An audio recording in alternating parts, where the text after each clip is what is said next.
Yep, we're officially going live.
Hello, everyone, and welcome to Magic and Mysterium. Another year, another crop of Hogwarts hopefuls come to begin their wizarding journey at the famed academy known as Hogwarts.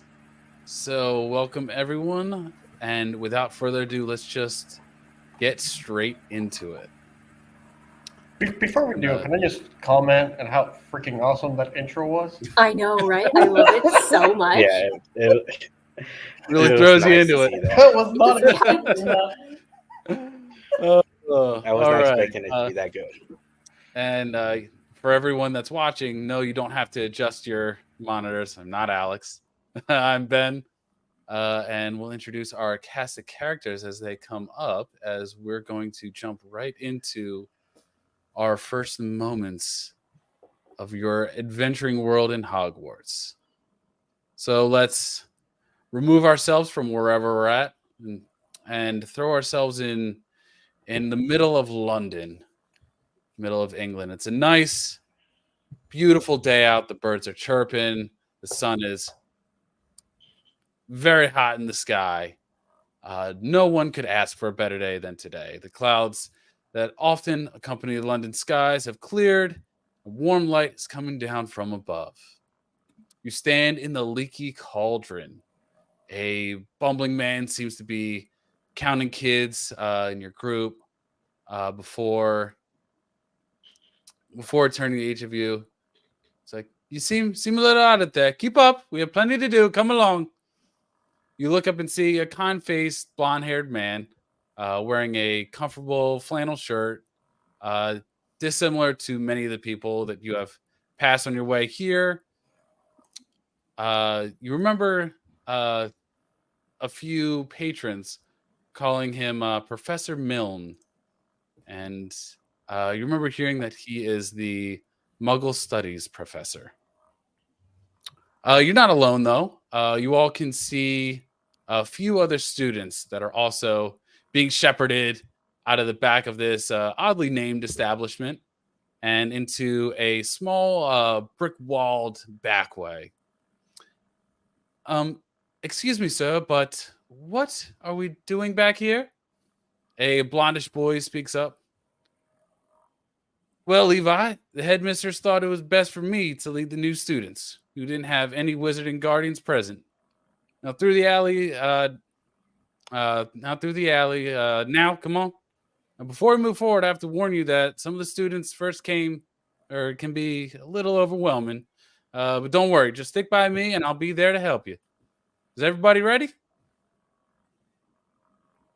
No. Of course I am. Let's get up. Let's get on. See, Let's go. you see a few no's and yeses, and you see that he might not be listening. He's like, all right, let's go. And he kind of looks around. All right, well, first let's take attendance, shall we? He kind of pulls out a large clipboard with you see him kind of flip through a few pages, and he's like, all right, here. All right, Levi. All right, yep, saw you earlier. Juniper. Yep, okay. Let's see. Arenzio, am I saying that right? Yes, I'm here. And why don't you go ahead and describe yourself, Renzio? So, as we said earlier, my name is Horacio. My character is it's very like tan. So, and he has longish black hair with a bit curly. So it has some texture to it, and he's gonna be a very shy person around everyone. Okay. You see him continue and go down the list. Let's see. Willow Adderclaw. Hi. Hi. Yep. Oh, got you there. So why don't you go ahead and describe yourself, Willow? So Willow is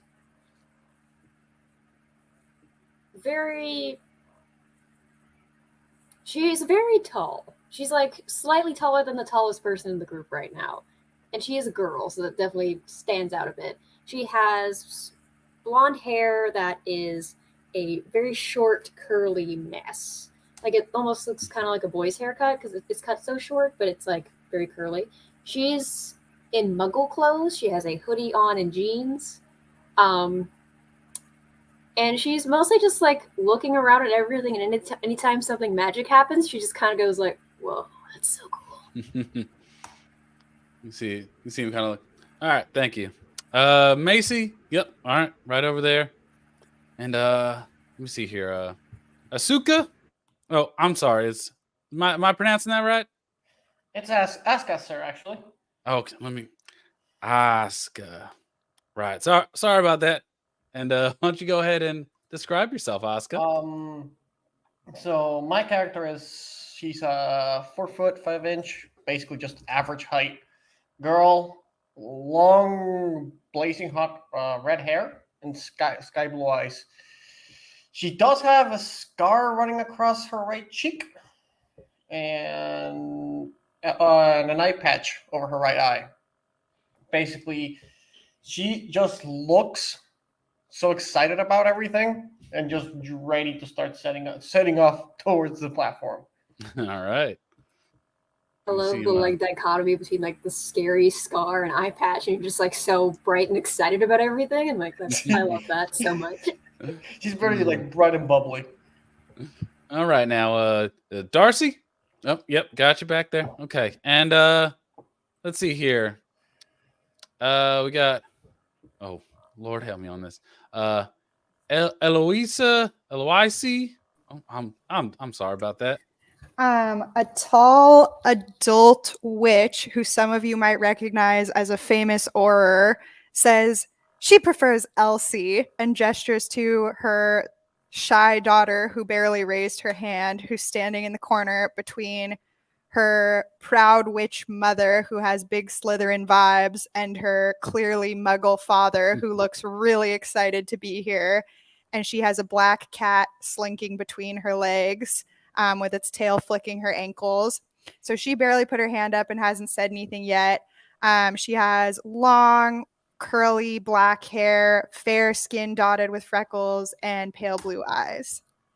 You see him kind of smiles like, oh, great. I'm sorry. We must have left that out of the letter, but if y'all want to say goodbye to your children and get them scattering, we'll promise they're in good hands. All right.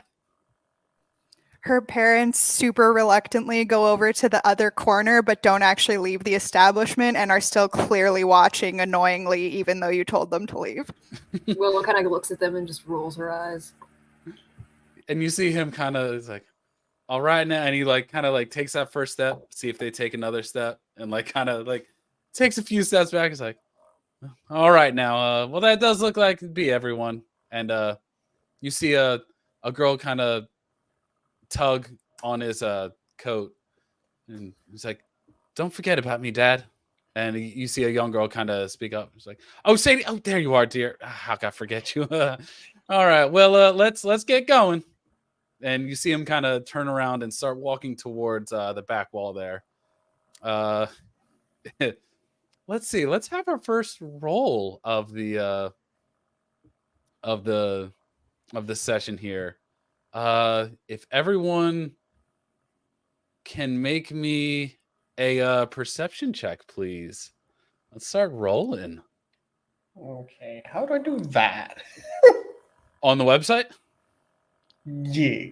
So you should be able to click it, and when you click it, you should see advantage or disadvantage, All and then right. you should see click roll underneath it. Uh, just so you guys know, I'm absolutely just new here, so I You got. said perception, right? Yes, perception. It should show up in the rolling section. It worked for me. I got a 5 on the die, so 8 total. Willow's just a bit overwhelmed. I got a 12. A 12, okay.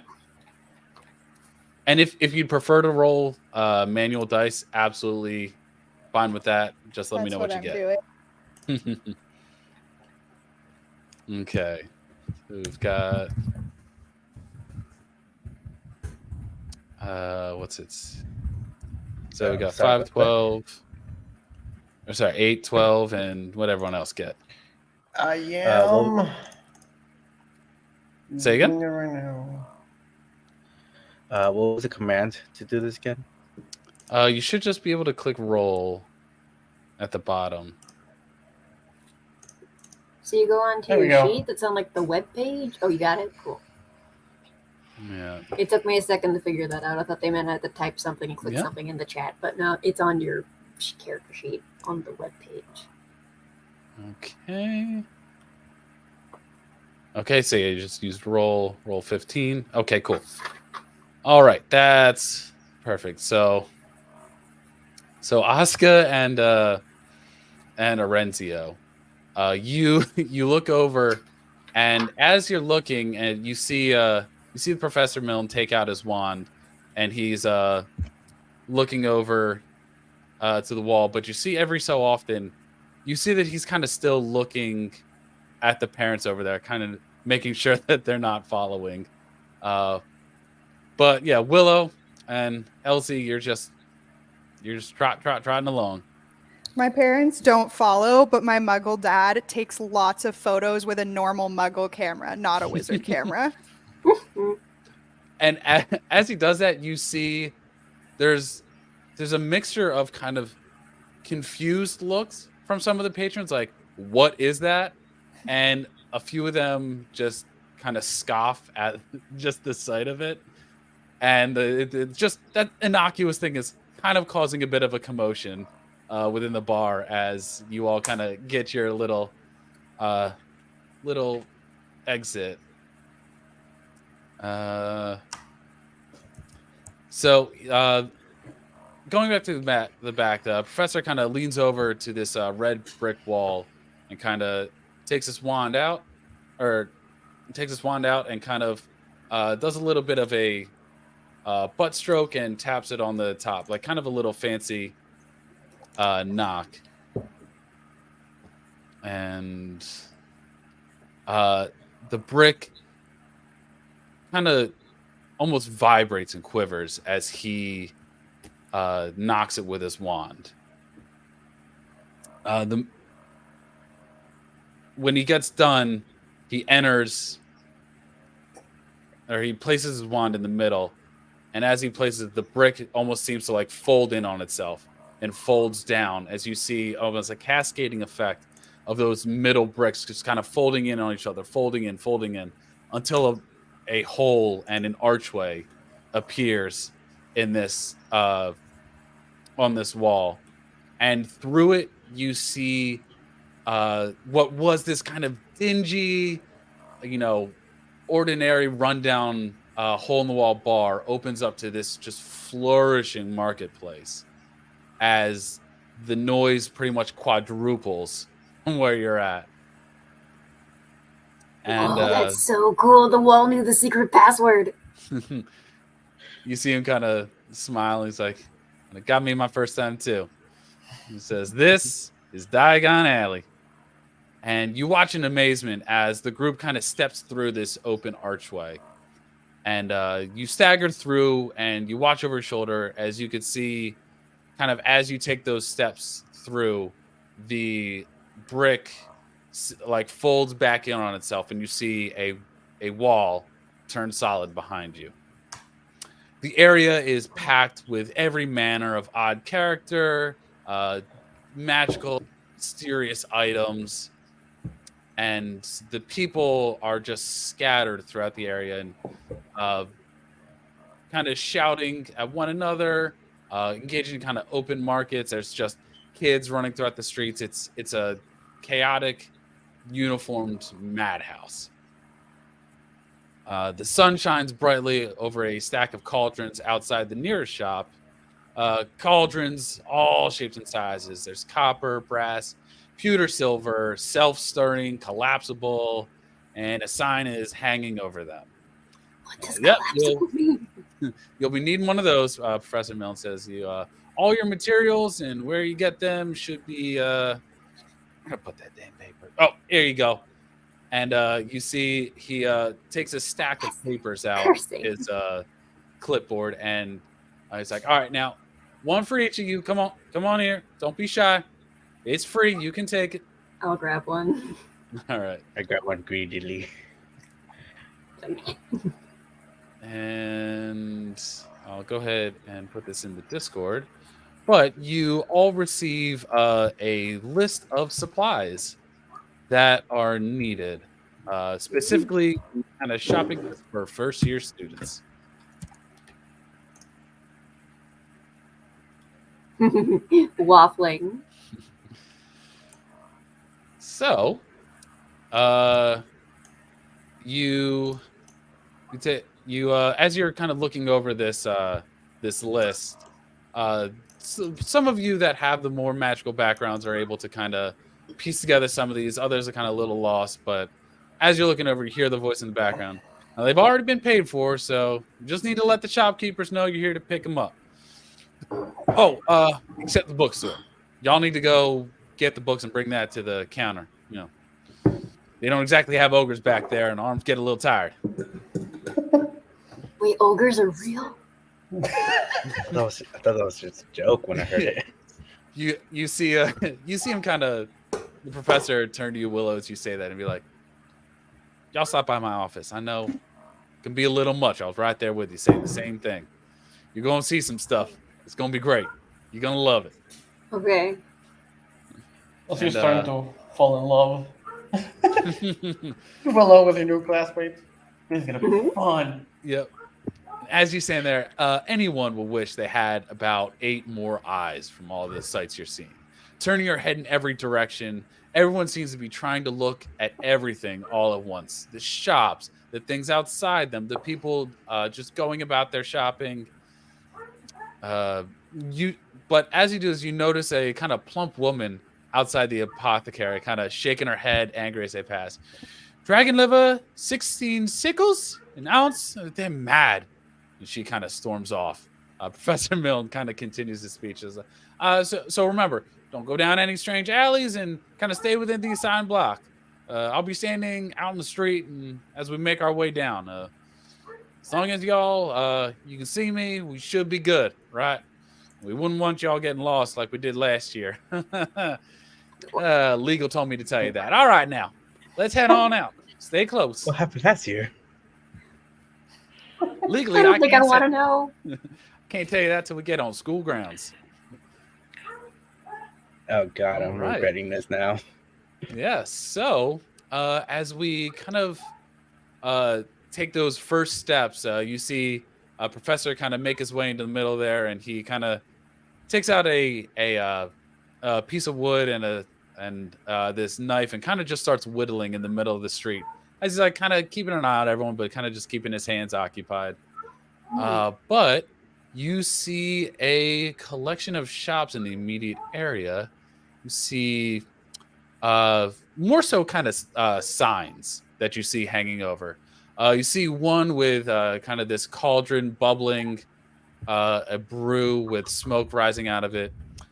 The next one you see what looks like to be different.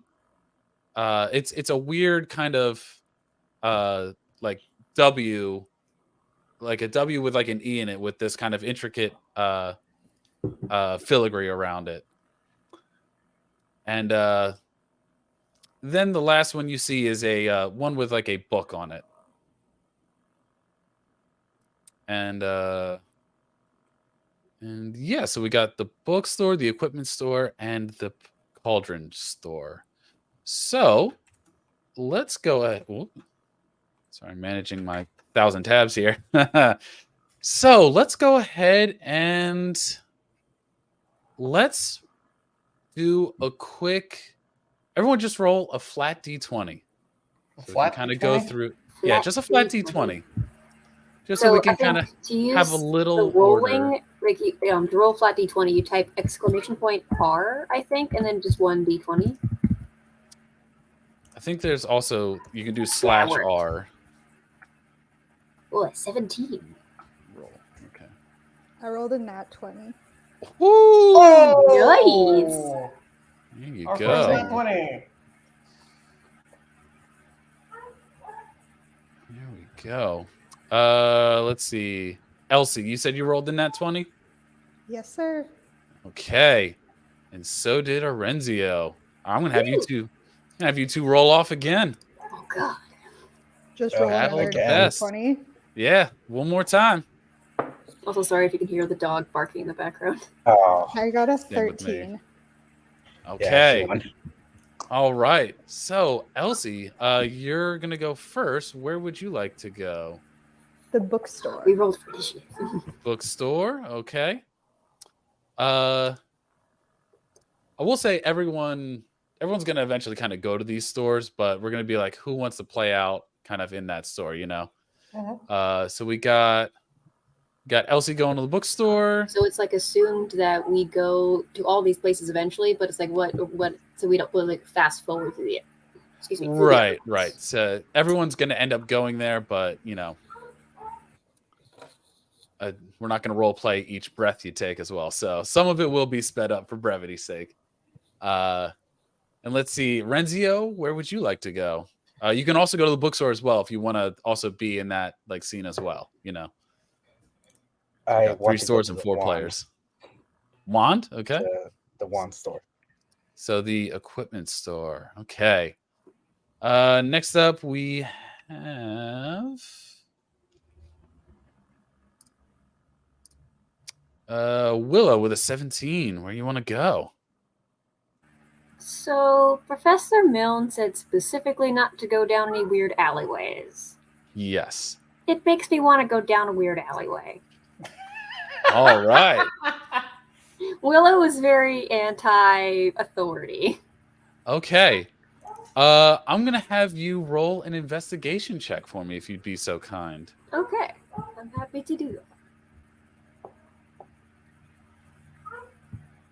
Like, oh, the adults don't want us going there? Must be cool shit back there. Oh, that's a 23. 23. Okay. Let me also roll for him. Give him disadvantage. Okay.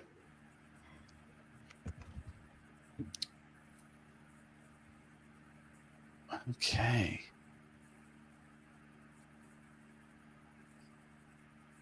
Sorry, let me just double check the notes. Go for it. Go for it. Okay. I realized I picked an option that you gave us 3 options, and I picked not those options, so it's understandable. There is some things to do. Okay, so you take your first steps out, and you see everyone kind of continue through. But as they kind of continue, you take a few steps back, and you notice that there are people that are kind of like it's a weird mix, because you see some people kind of hanging out in a kind of corner by the wall, and then you kind of just like blink and you see them not there anymore. So say like with that investigation, you're able to like kind of piece together that there may be something down hidden door number 4. Ooh. If you'd like to go investigate the wall or kind of, Are they investigate okay? that Do the corner. people are the people like scary adults that look creepy, or are they just like regular people going about their business? Because that would change your reaction. Yeah. Let's get an insight check then. Okay. Is Willow's anti-authority, but she has a sense of self-preservation. If they look like they're gonna mug her if she goes down there, she's like, nah, I'm good. 14. Actually, no, wait, she's 11 years old. Maybe not. Yeah. So 14, I'd say for trying to piece together the people that you briefly saw, Mm-hmm. I would say that you, on a 14, you'd be able to piece together that these are not students going down there. Mm. So you don't necessarily see them with like a huge kind of like, everyone else has got these kind of like bags and, baskets that they're just throwing stuff in. These look like they're deliberately going down there and not to shop. Interesting. I might be thinking too hard about. Yeah, she would probably go down there because, like, oh, weird, people are disappearing and reappearing. I Okay. want to see what that's about. Okay. So going down, you take a few steps towards the wall, and you kind of see that that there's another wall like before that you saw. So I'll say with your previous investigation that you got, you notice that there's like the divots in the wall and like kind of the imperfect stone that was the same makeup of the kind of collapsing in archway that you saw before. But, there's some differences to it. Ooh. So what would you like to do? So it's similar to the wall that Professor Milne opened when we first came in here. Yes. So I'd need to like do the pokey password thing. Potentially. All right, she's gonna try and poke random bricks and see if she can guess the secret password.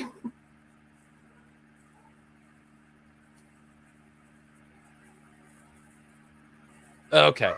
So if you can go ahead and make me a this will just be a general spell check. So whatever your spell casting modifier is, go ahead and roll for that. Spellcasting modifier is. So that for me that'd be intelligence because I'm a intellect caster, correct? Yes. So just do a straight up intelligence check. Okay. Jesus Oh, shit. Christ! Holy shit! Got some hot dice. Apparently, Okay. I think it's gonna backfire on me later. All right. So on a nat 20, I'll say this. You know what? So I've got physical dice to the side, so that's Yeah, if you it's see me, okay. I'm rolling my own dice.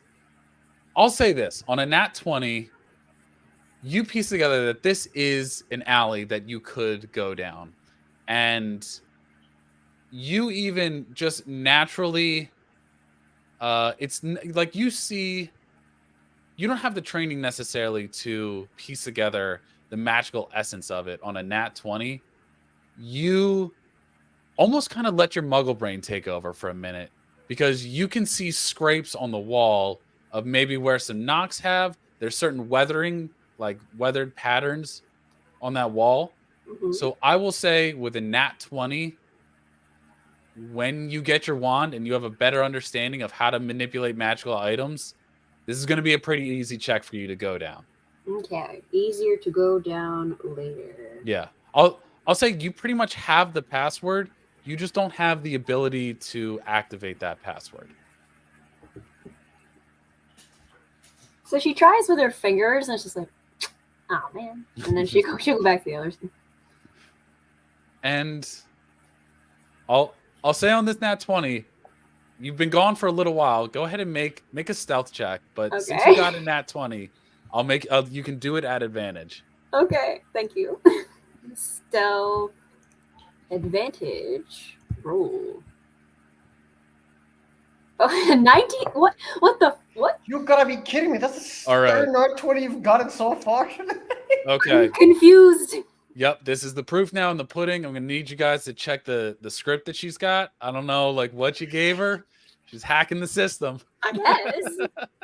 I'm Beth. I thought it would have been more funny if she got caught. I'm like, I'm totally waiting for her to get caught. She's clumsy. That's her background. She's clumsy. I'm waiting for her to get caught, and then she didn't get caught. I'm like, okay. So you end up like kind of slinking back, and you make your way.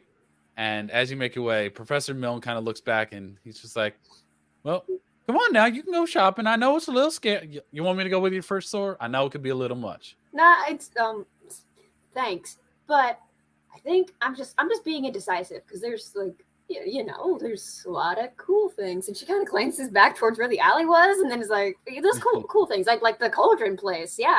Like what? How do they collapse? I don't know about that. I'm gonna go to the cauldron place." And then she goes to the cauldron place, acting very suspicious.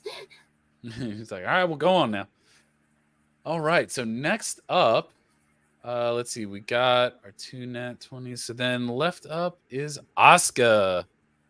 Where would you like to go? Before that, because I just realized something. Mm-hmm. Do you remember my background on tinkering? As far as what you have a natural affinity to? Basically, I made the character have a specialty like tinker with potions and gadgets and stuff. Yeah, I think I remember we talked about that's what she wants to go in and study for. Yes. So I'm kind of pulling the ball here, but I kind of want to get this ready. Is there any chance I can get my famous glitter bombs going? You have famous glitter bombs? They're really my famous glitter bombs, and you'll get them to see it. You'll see what they do. So this is something that you can work towards to craft. I'll say for someone that has never kind of been in a magical sphere, these glitter bombs are something that you can absolutely craft, but you do not come preloaded with glitter bombs. Crap. Okay. That makes sense. Yes. I'm gonna work towards them. Yes, this will absolutely be a storyline that you can absolutely go for and just start glitter bombing the shit out of people. That's gonna be really funny. Okay, so in that case, kind of want to make that first interaction. Do I know that? I know she had it. I know she. No, never mind. She rolled a freaking nat 20 herself. So I'm gonna go to the wand shop because I'm gonna get my wand, and that's very exciting. Okay, so this is not a wand shop. This is equipment. You can see out front of this equipment shop, there's kind of different robes that are kind of on display. There's some kind of crystal balls that are also being kind of displayed there as well, and random kind of bits and bobs that are just kind of associated with spell casting and kind of wizarding equipment. Awesome. Okay. I think we all go together to get our wands at some point. Yeah. The wands will come later. Okay, so we've got. Not supposed to pick them? What's that? Were we not supposed to pick them? So in the character creation, as far as like what house you've selected, what wand you've selected, that was all kind of information for me to go off of, and then we'll still role play those scenes. Yeah. So right now everyone is just a fresh 11-year-old with no kind of experience, no wand, no nothing. But let's go back. So we have, let's go. Speaking of which, so we've got 2 that are going to the bookstore and 2 that are going to the equipment room. So for my equipment, please remind me who you were again. It was Asuka and I think it was and me. Orlando or Ansel, yeah. I think everyone except me Renzo. said equipment. oh yeah, because Willow went on her little stealth sleuthing I went on adventure. my little stealth mission. Then I'm like, I'll go to the cauldron store, sorry, because she's not a very good liar. Oh, but somehow a very good stealther, despite She's used a to large sneaking frame. around adults. She's not good Yeah. at being confronted with her crimes, but she's snuck around adults a lot. So, Orenzio and Asuka, you go, you take a few steps forward and you go to the Wizarch's wizarding equipment. Pushing through the door to Wizarch's wizarding equipment. Oh, God, say that 5 times fast. You're immediately engulfed in a swirl of bustling wizards and witches. They're all kind of, chattering excitedly about some new pieces of like, magical gadgetry and all sorts of bits and bobs. The shelves are kind of bursting with peculiar instruments, these glowing crystals, these humming orbs, brass devices with kind of spinning cogs, telescopes that seem to almost like gaze back at you. The polished wood underfoot kind of just vibrates this hum of like just latent magical energy from all these enchanted and charmed items. The shop assistant with a pair of kind of goggles perched on her nose kind of navigates the crowd, directing customers towards the selections of crystal balls.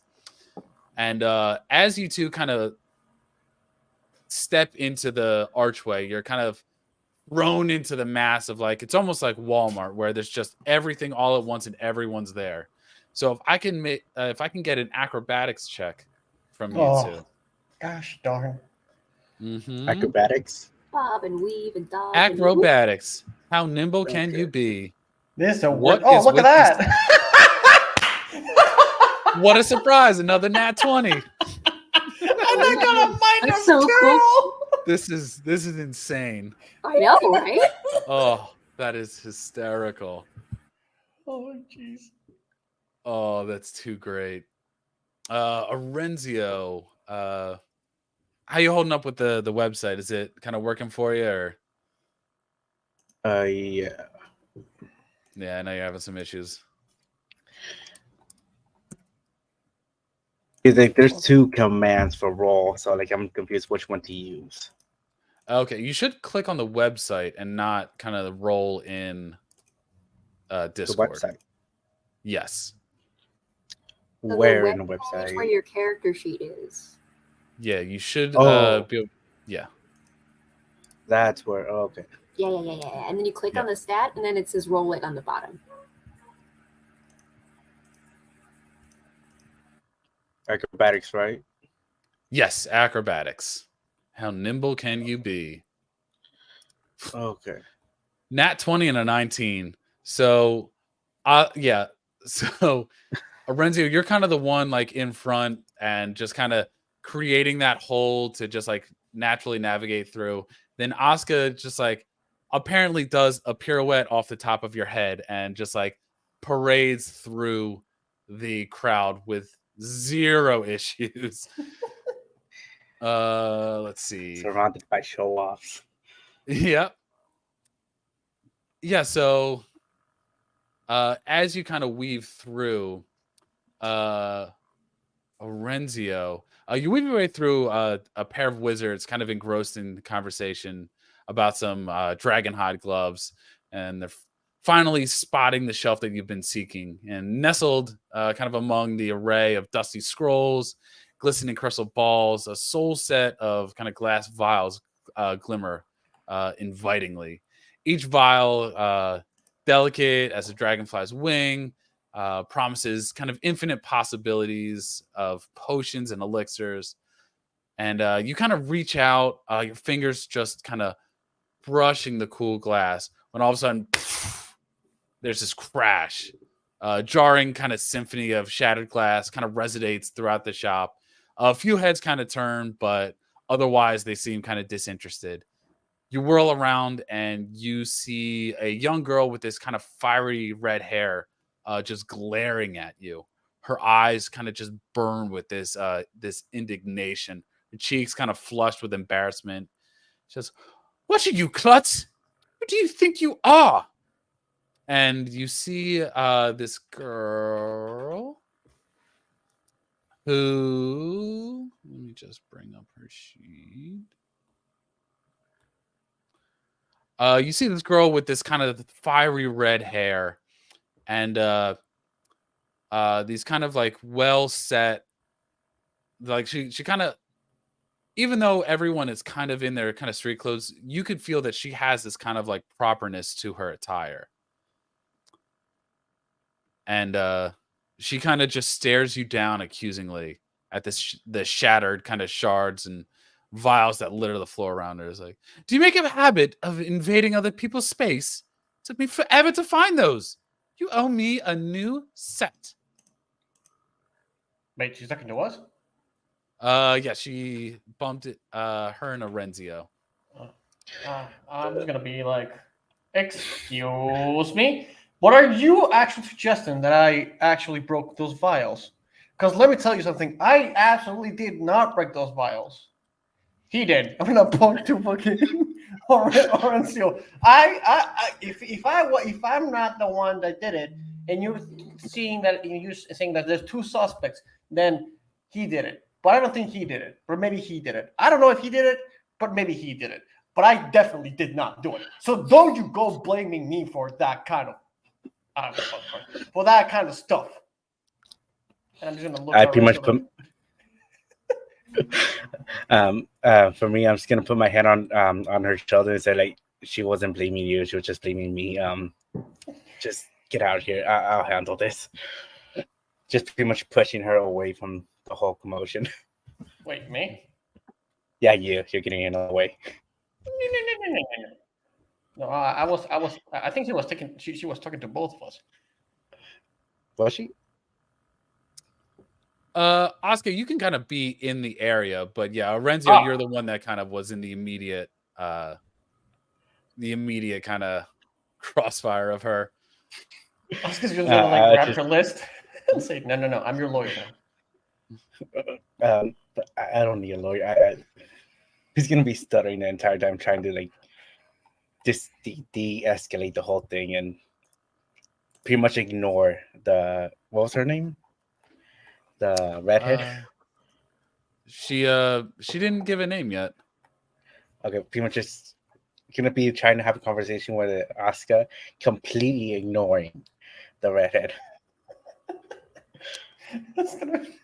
And you see her kind of just looking and be like, I swear they let anyone in now. And as she's like about to continue, you see a taller figure emerge from the crowd. And as this figure emerges, kind of steps closer, Gemma, and kind of his hair matches her like fiery red hair, and his eyes have like a calm, almost like it's like a haughty sense to him, like he's just above this and he can't be bothered. And he moves forward, and you could see a wand kind of poke out from under these kind of well decorated and lavished robes, and you just hear him kind of whisper, "Reparo," and he murmurs. His wand kind of traces an arc in the air. The shards kind of dance on the floor, spinning and merging and kind of fusing back into one as they kind of restore their form back on the shelf. And you see him kind of turn to Gemma and says, "Gemma, apologize." You see, but and you see her father seemingly will not ask twice. As you see, like before he was kind of just keeping his nose in the air, kind of acting too good, but then like kind of lowers his head so that he's staring directly at her. And kind of you see her defiance kind of melt away under his stern gaze. And then she mutters a reluctant apology. She's like, "Sorry, whatever." And you see him, "Apologies. Come along, Gemma." And he kind of gently but firmly takes her by the shoulder and kind of leads her away from the kind of scene that you created, as you see everyone has already moved on. Well, that took care of itself. I'm gonna look at Orenthio and be like, hey, now you owe me 15. You owe me 15. What was it? 50 chinko? Shit. The silver currency. I always forget the name. Shackles? Shackles. I want to say, now you owe me 15 shackles. I would pay you if you were a good lawyer. You didn't help. I'm sorry, but I discalate. Well, I did not discalate, but the You situation escalated. it ended up in a good. If I even if I'm not saying I did, but if I escalated the situation, it resolved itself. I'd say that's good lawyering. No, that's just buying time. There's a difference. Meanwhile, we're going to transition over to Flourish and Blots, the kind of store with the book overhead, and we're going to go to Elsie. Oops, sorry, got way too many tabs open. Okay, so Elsie, the moment you push open this heavy kind of ancient door, you're met with this kind of deep musty smell of just nothing but parchment and ink. There's just an aroma that almost carries centuries of knowledge and magical wisdom. There's just everywhere you look, there's just tall, haphazard stacks of books, and they just wobble kind of precariously back and forth from floor to ceiling, kind of creating this maze of literature. The overflow of books kind of spills into narrow, creaky aisles, obstructing every path. There's people from all ages kind of bustling in every direction, some poring over titles, others engaging in kind of these hushed conversations about the latest books that they're checking out. There's just this constant bustle of pages being turned and kind of within these crowded footfalls. There's also the occasional gasp as like an excited reader is kind of getting to that hook line and this twist in the book that they're reading. And you see kind of this one this one voice kind of cry out, "Please don't crowd," calls out kind of this frazzled looking clerk, kind of pointing towards the labyrinth of literature and customers. Looks as though you're going to have to fight to find the books you need in this mess. So, Elsie, get your dice ready. Roll for initiative. Yeah, right. Fireball. First, I'm going to need you to roll an investigation check for me, if you'd be so kind. Sure.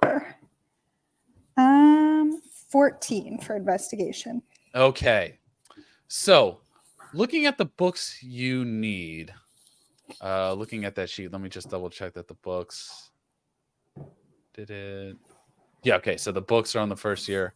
Are there any books specifically that are kind of reaching out to you and kind of sound interesting? Because you would actually probably recognize some of these authors. You'd be a little more versed in the like kind of the names of like this, like trying to like phrase it. So like based on everyone's varying levels of magical familiarity coming into this, you have a like probably more than most. So you can, you know, these names do not look completely alien. Yeah, I think Elsie would probably be interested in the Transfiguration book if I had to pick one. Beginner's Guide to Transfiguration. Okay. So, let me see. Yeah, go ahead and roll that investigation for me, please. That was a 14. 14? Okay. Yeah, so you're able to find it and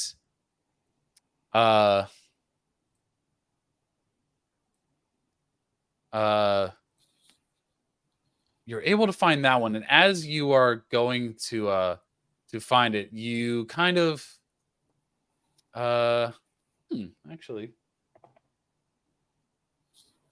oh no, never mind. You pick up this book and kind of in the maze of everyone kind of getting all their books, you kind of unintentionally uh spin around uh spin around and you just hear like ow, oh, and you feel someone kind of groan behind you. You hear, terribly sorry, I'm just trying to find my way back. They said they had my books on special order. Do you work here? Could you help me? And go ahead and roll an insight check before you respond. Okay. Also, You're just sorry. like, I'm a child. Sorry if you can hear my dogs in the background. You said insight, right? Yes, and you're going to probably hear mine as well. So we're just going to assume this game is going to be filled with dogs. Fabulous. That is an 11 Ooh, let the insight. dogs out. 11. Hold on, let me roll. Willow takes 4 psychic damage for that pun. Oh. What? And- I do love puns, so I'm going to be taking that a lot, unfortunately. All right, I'll keep that dice handy. So, sorry, you said you got an 11 for insight. Yeah, that's correct. So, yeah, this is, you look and you notice that as this person is talking to you, you notice that they're not exactly looking at you, and they're not exactly looking anywhere in particular. So I'd say with 11, like that kind of strikes you as something weird. Okay. And what they had said was that we bumped into each other and they said they were sorry and their books were supposed to be on special order, and did I work here and could I help them? Yes. What Okay. does this person look like? That's a good question. So, so looking, you see, it's a boy about your age as well. You see, a fairly kind of, small build, not exactly, the biggest kid on the block. It's got this, kind of shaggy, looking blonde hair with kind of like swayed to one side. Yeah. Okay. I think I'm just going to say, sorry, I don't work here, and try to just disappear into the crowd and go find my other books. Okay. All right. So, as you find the rest of your books, you're able to do so, no problem. Nice. So you're able to find your books. And then, as everyone kind of gets done their initial shopping, everyone kind of comes out holding like kind of this basket of goodies. Almost think like everyone's got their own little kind of bag of holding that they're putting everything in. And you see Professor Milne in the center, kind of moves the group further down the road once everyone kind of coalesce. And you see so many places kind of open up to you. Namely, for those that are kind of more in the kind of magical know, you see Weasley's Wizard Weasels. Or Wheezes. It explodes into view like a box of enchanted fireworks. The exterior of the shop is kind of a sensory riot. It's almost like aggressively reflecting a playful irreverence of its twin founders. Painted in the garish shades of these purple and orange, it stands out among the kind of more subdued facades, drawing in customers with its audacious look. At the top, a giant mechanical likeness of Fred Weasley kind of tips its hat, winks mischievously, and even occasionally sticks out its tongue to passerbyers. The alley is alive with color and noise. The children are the squeals are kind of echoing off the brick walls as they run with ice cream scoops in hand. Professor Milne tries to herd your group into different stores, but otherwise is I'm kind of looking at this trying to place, like play with zone defense and watch everyone as they're going along. Willa's like looking wide-eyed at this place, like, "Oh my god, it's like magic Chuck E. Cheese!" So She wants to go in there. while you all, let's have you all roll that d20 again to kind of decide where everyone wants to go and in what order is we there other go. places that are options? I was typing it out in the chat. Exactly. Well, I'll list them off as you get your d20s rolled, and then if you can just let me know who gets, kind of order yourselves, and then we'll be good to go. I got an 11. You see one sign kind of swinging back and forth with this kind of ice cream cone with sprinkles adorned on it. You see one with kind of looks like almost like a tailor's kind of yarn and stitch with some robes out front. Then, of course, you have the kind of the Weasley's Wizard Wheezes that we've just kind of said before. And you also have kind of almost looks like a cargo box. And along the front is, you could see collections of like wizarding stuff, muggle stuff, maybe not even stuff, but just like everything. And yeah, those are the stores that you see.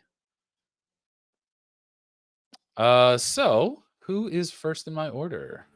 I got a 19. I don't know if anyone got higher than that. Looks like you and Orenzio both got 19. I was oh an no, that's the 11. ability check. Oh, 11. I got 19. No, I got It was in the 18. rolling or the discussion? Yeah, I was gonna say it looks like 18 on my end. That's why I was confused. Okay, Yeah. so I'm also right now, okay if you want to go first, Renthio. yeah, I've got 19 as the first up. It looks like that's with a modifier, though. Yeah. Oh no, that's for the acrobatics before, Oh, I think, right? Well, tell you what, let's screw the rolling for a little and let's just go by who I see on stream. So let's start. We'll go opposite order that we did last time. So, Elsie, where would you like to go first? Oh, I was first to pick last time.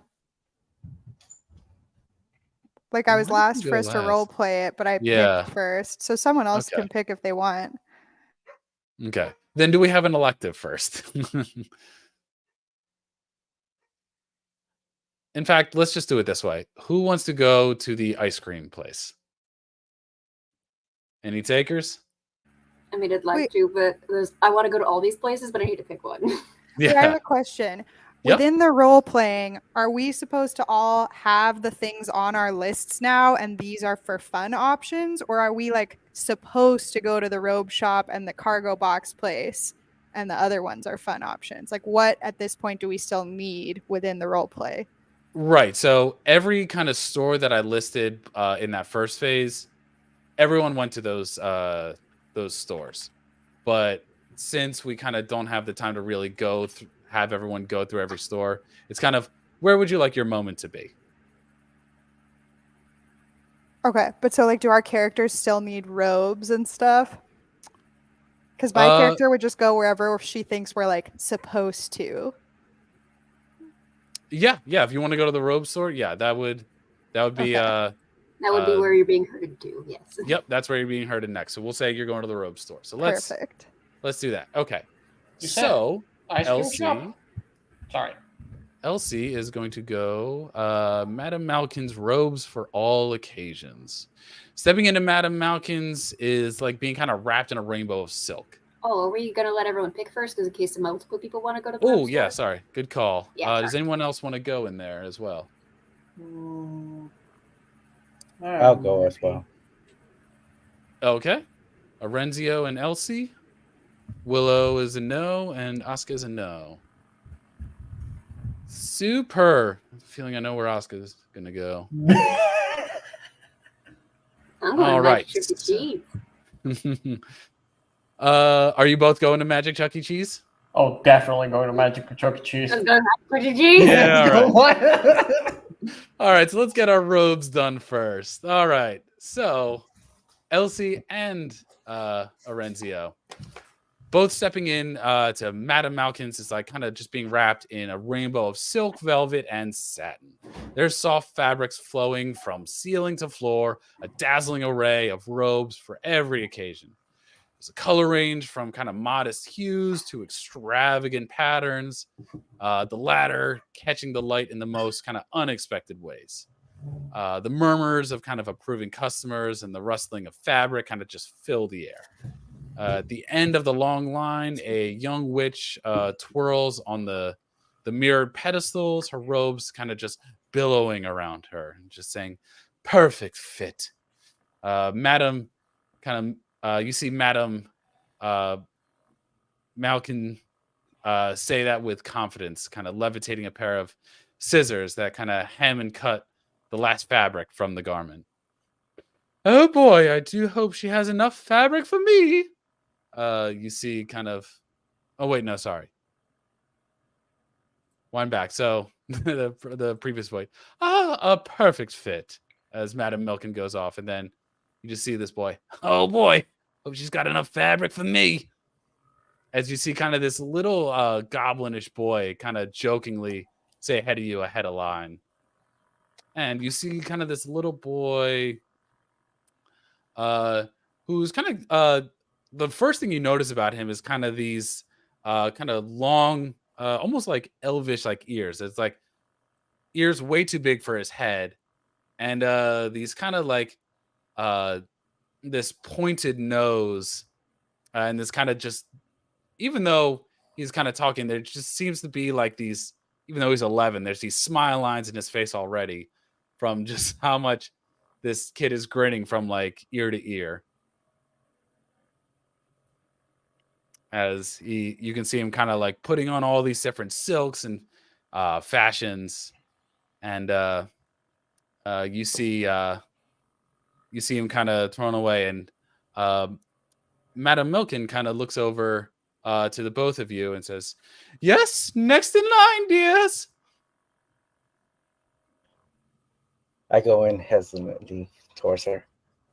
Okay, you see her kind of look you up and down, like look you over and says, "Well, dear, you look positively ravishing before I even adorn you with my finest wares. Now describe to me your style. What's the aesthetic you mean to go for?" And kind of as you're like, as she's saying this, you can like feel the like the measuring tape like be like wrapped around you at different angles. There seems to be all sorts of like measuring going on as you kind of describe how you'd like to look. I described to her that I want something just comfortable, something like with color black and maybe a bit of fuzz inside just to make it cozy. You see her kind of shake her head. It's like, no flair for the dramatics, more of the practical, studious wizard. Oh, not yet. More later down the line. Why wait when you can have it all now? And you see, like, as you're describing this, there's like a garment being fashioned around you. As you see, it kind of be draped around, and you see that there's this kind of nice, kind of like faux fur, like kind of warm insulated inner robe linings, like this like nice black stitched coat that kind of just drapes around you. She's like, "Well, I do hope I see you in here next year for a little more pizzazz." Oh, definitely you will. It might be a challenge, but who knows? We'll see. Well, there's no such thing as a challenge when you're as good as me. And she looks over and is like, it looks over to Elsie. Is like, "And now you, my dear, please tell me there's something a little bit more flavorful for you." I think Elsie, knowing full well that her parents already packed her more than enough robes, points at the list the guy gave us where she says, well, for my uniform, I need 3 sets of plain robes in black. But for you, Madam Malkin, I'll take a 4th set of robes and hit me with your best, the most fabulous robes you can make me. Go ahead and make a persuasion. I'll leave it up to you if you'd like to make a persuasion attempt or maybe a performance check if you're like really trying to like use your body to like give some pizzazz or persuasion to like really see if she's gonna let you get some backroom kind I of will, the good silks. Get that good question. I will do persuasion, Okay. and it comes out to 19. 19.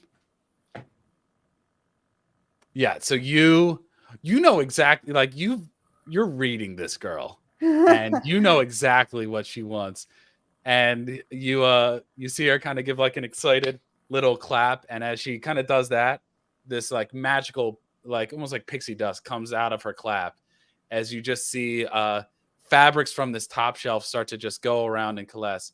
She's like, oh my dear, I can tell each year before you come to class you need to come to me so we can get a theme. We need to find what era is Madam Elsie going to be this year. Is this going to be the era of the popped collar, or maybe a nice sheen shimmer as you step away to each class? So tell me, which era are we being this year?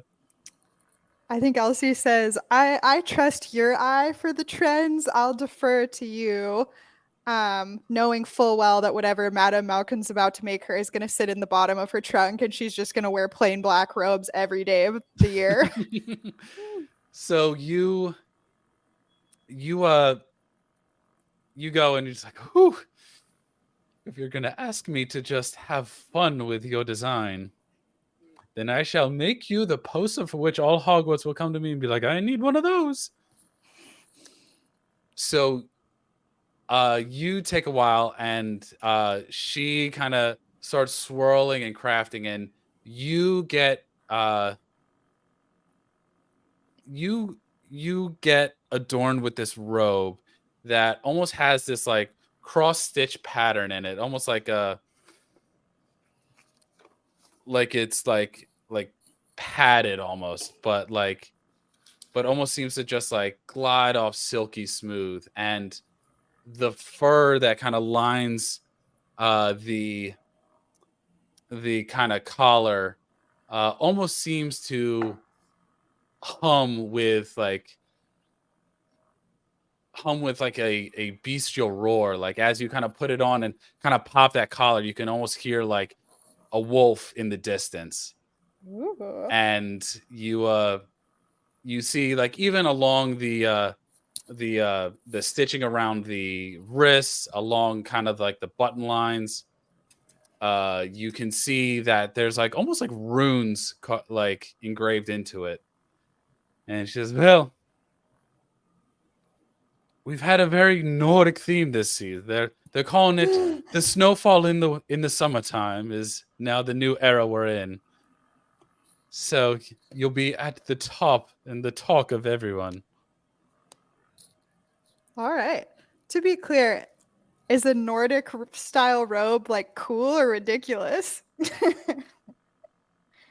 I'll say go ahead and make a straight charisma check. Okay. Depends on how well you own it. Yeah. 17. 17? Yeah, so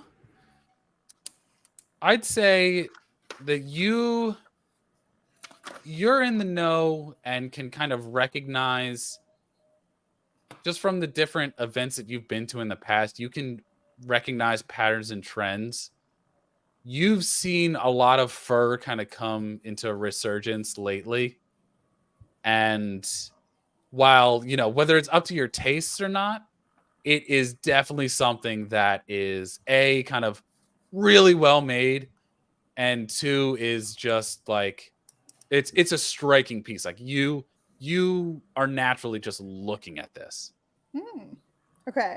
I think Elsie says one last thing. could you make something special for my cat? And holds up this really thin little black cat that's always with her. You see her kind of look, and it's like, oh, something for the cat. Elsie Uh, nods. she kind of looks around. It's like, well, let's see if this will do. And she kind of just goes around, and it's kind of just like a black thing with like a little stitch. You can, if you want, you can try and you can roll an insight check. Okay. Insight. 19. 19. This is scrap fabric. Like she's just giving your cat the scraps. Elsie sees that, but is still so happy. Like she just got this really cool, unique robe, but she's so much happier with her cat being wrapped in a little scrap of fabric than anything. Like she doesn't really care what she wears. I love Perfect. that. That's She's like, adorable. Thank you, and gives her a big tip. If wizards tip, I assume they do. Ooh, I had never been known to refuse a good tip. Okay, so let's go ahead and transition to our others as we go to Magic Chuck E. Cheese. Magic Chuck E. Cheese. All right, so as We you have to two sneak kind of, away from Professor Milne. what's that? We have to sneak away from Professor Milne. No, this is absolutely like you. This is one of the stores that you going to a store is absolutely something that you're supposed to do. Okay. Going down alleyways, maybe not. I feel that. But as you get to kind of the doorway of Weasley's, with it hits you like a firework of laughter and trickery. Kind of these brilliant flashes of color explode around the room from a display of the famous skeeving snack boxes and spectacular spell fireworks. The shelves are just brimming with joke items. There's the extendable ears, puking pastilles, or the puking pasties. The Pasties. nose-biting teacups, all ridiculously packaged. There's giggles echoing around the room, each accompanied by the sudden whoosh of a spell or the snap of a trick wand. The Weasleys promise mischief in every product. Here, try this, yells an enthusiastic student, kind of tossing a day cream charm to a curious friend. Let's see. As you both kind of go about your ways, Asuka, you notice kind of up above the second floor landing, you can hear the erupting bellow of an elephant and can see a stack of dung bomb boxes that have kind of formed into the head of an elephant. You can see the face of the boy who smashed into your group earlier, and he kind of carries a large stack of items and takes a dung bomb out for good measure and kind of adds it to his pile before moving out of eyesight. Sorry. Oh, this looks fun. Sorry, give me one sec. No worries. This Oh, is cute. I'm I want to here- get some fireworks. I'm hearing some pranking material. Yes. Pranks. Oh, I think we're gonna be good friends. I think so too. My friend Tobias would go crazy for this place. He taught me all the stuff he knows. Oh, you gotta teach me that. I'm gonna teach you my stuff. I'll teach you my legendary glitter bomb. You know, wait. Glitter bomb? Glitter bomb. A Glitter ball. bomb? Basically, you throw it, a pound of glitter goes everywhere. Oh, and it never comes out because it's glitter. Because it's glitter, you can I never took get something glitter rid of on it. once, and my grandmama could not get it out of the carpet for like 3 months. She was really mad. Oh, and it's just that when you keep finding the stuff even months after, when you thought you Yeah. cleaned it.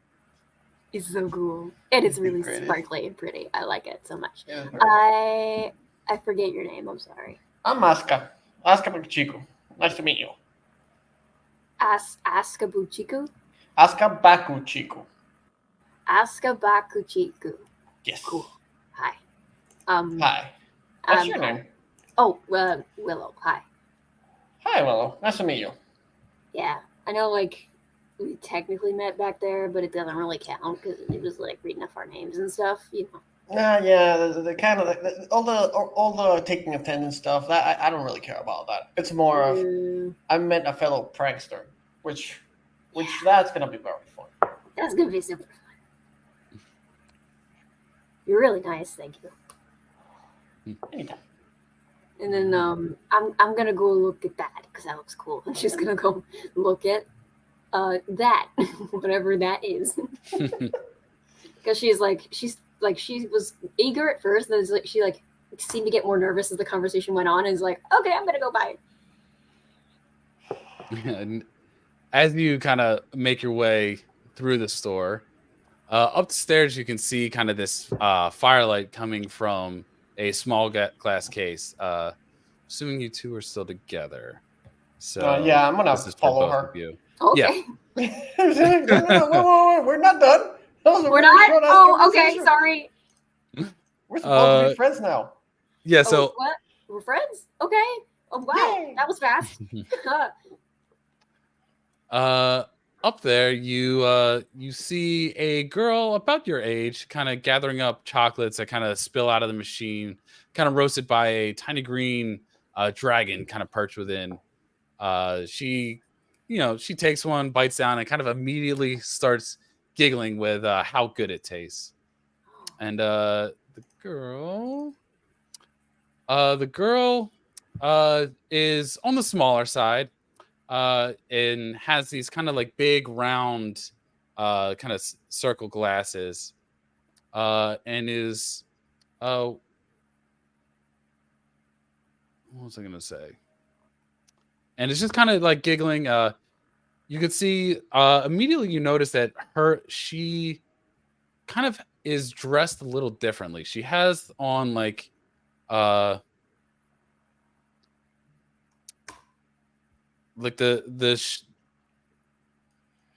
the shirt she has on has like these Japanese lettering on it, this kind of loud expressive coloring and designs. It's an anime kind of shirt that she has on right now. Oh, okay. I'm gonna. Yeah, Walk Willow's up gonna approach because she sees like the dragon breathing fire, and then she's like, "Whoa, I love your shirt. Also, that's really cool. This is all really cool. Hi." She kind of looks a little startled, like, "Oh, Sorry. thank you. You are Most, students?"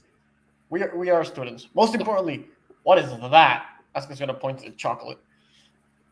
She kind of sounds like, I don't know. I'm giving it a try. It's very good. You will try some? Oh yeah. Oh, Yeah, if you're yeah. okay with that, or are you? I don't want to steal your food. I'm She just gonna kinda- grab it. She kind of looks and points to the case, and under it does say like exploding chocolate, try one per customer. It explodes. Whoa, that's so cool. Is it gonna like set my mouth on fire? It didn't say your mouth on fire. I'll try it. No, it's little burst. Okay.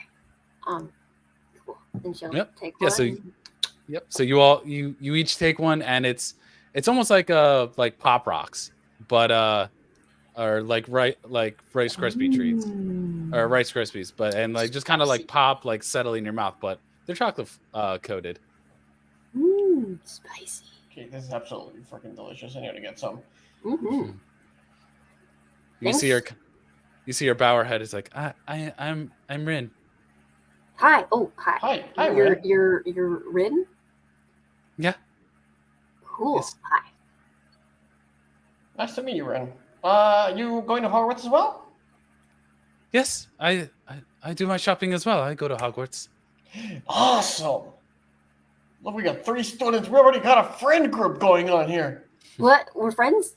Wow. Okay. I mean, I would believe we're talking, aren't we? And you see her eyes cool. kind of light up. It's like, oh, friends. Yes, great. I Awesome. love it. Yes. So all 3 we're gonna be the 3 musketeers. Cool. I love Yes. Musketeers bars. I like musketeers. I like swords too. So we're the Oh, 3 wait. musketeers. Oh, I'm talking about the candy bar. Oh, Oh, well, yeah, that kind of makes sense. do they sell swords here too? What? Oh, that would be so. Do wizards use swords? I don't know that. I think. I mean, I would like to think that King Arthur was a wizard because he had like the magic sword. So I would say yes. Oh, Well, Oh. people don't know if King Arthur was real though. I don't know either, but What do you think, Rin? No, that's a good point. I just moved here. I move from Japan. Oh, wait, you're like from Japan? I thought you were just wearing the shirt. And you see it kind of back. Oh, you're Japanese. My family comes from Japan. My last name is Japanese. Oh, you're. I'm sorry. I did not get your name. Asuka Bakuchiku. Nice to meet you. Oh, I don't think I said I'm Willow. Hi. I am Yeah, Rin Kaga. Nice to meet you. I don't know what your last name means. My last name means firecracker. Oh, my last name means I am of the family Kaga. Cool. She kind of chuckles with like, did joke land? No, okay. No, that was a bit funny. Oh, nice to meet you. Look at that. So, We share something in common, so we're friends now. Even Is it better like than before. super different here from where you came from? Like, I'm trying to think. Did your parents make you move here? Because that would suck a lot if they did. Like, you ever see those movies where like it's like, oh no, we have to move away, and everyone's sad and it sucks. Does it suck or is it good? It's fun. It's That's new. good. I like new. I'm gonna look at Will. Like going on adventures is not fun. No, but it's like, I don't know, man. It's like whenever people talk about moving away, it's always like, oh no, I don't have all my friends anymore, and it sucks, you know. But it's a new adventure. You make new friends. You get new memories. That's true. It is all new gossip. All new. Plenty of secrets. You are my favorite. All new gossip and secrets. Exactly. You see, kind of giggle, and it's like, oh, we'll have a good time. Good time. I don't really know much about gossip. What's a gossip? Gossip is basically, for example, I can tell you a gossip. Yeah. And I'm gonna lean forward. My dad, whenever my mom's not looking, has a secret stash of candy. He thinks I don't know about it, but it's behind his bookshelf. That's so cool. What kind of candy? Oh, every kind. He likes the sour stuff a lot. I don't like it a lot, but he likes the sour stuff. But he also has some kind of like sweet stuff. It's kind of like a candy coin. It's made out of candy, and when you eat it, it makes your mouth all fuzzy. It's really fun. You see, you're kind of like chuckles, like, no, this just secrets. And she kind of like takes each of your hand and kind of leads you through the shops. Like, come, I tell you gossip as we search. Oh my gosh, we're getting a gossip. We're getting gossip. And so you go through the. Why don't you both make charisma checks? Oh God, with okay. while kind of going through the store. My good stat. Flat charisma. Charisma checks. Where is it? There it is. Isn't he rolling? You Oh, gotta I be kidding me. Damn! All right. Good to know that the Nat 20 script has ended. I hate that. Our But- good stuff is ended.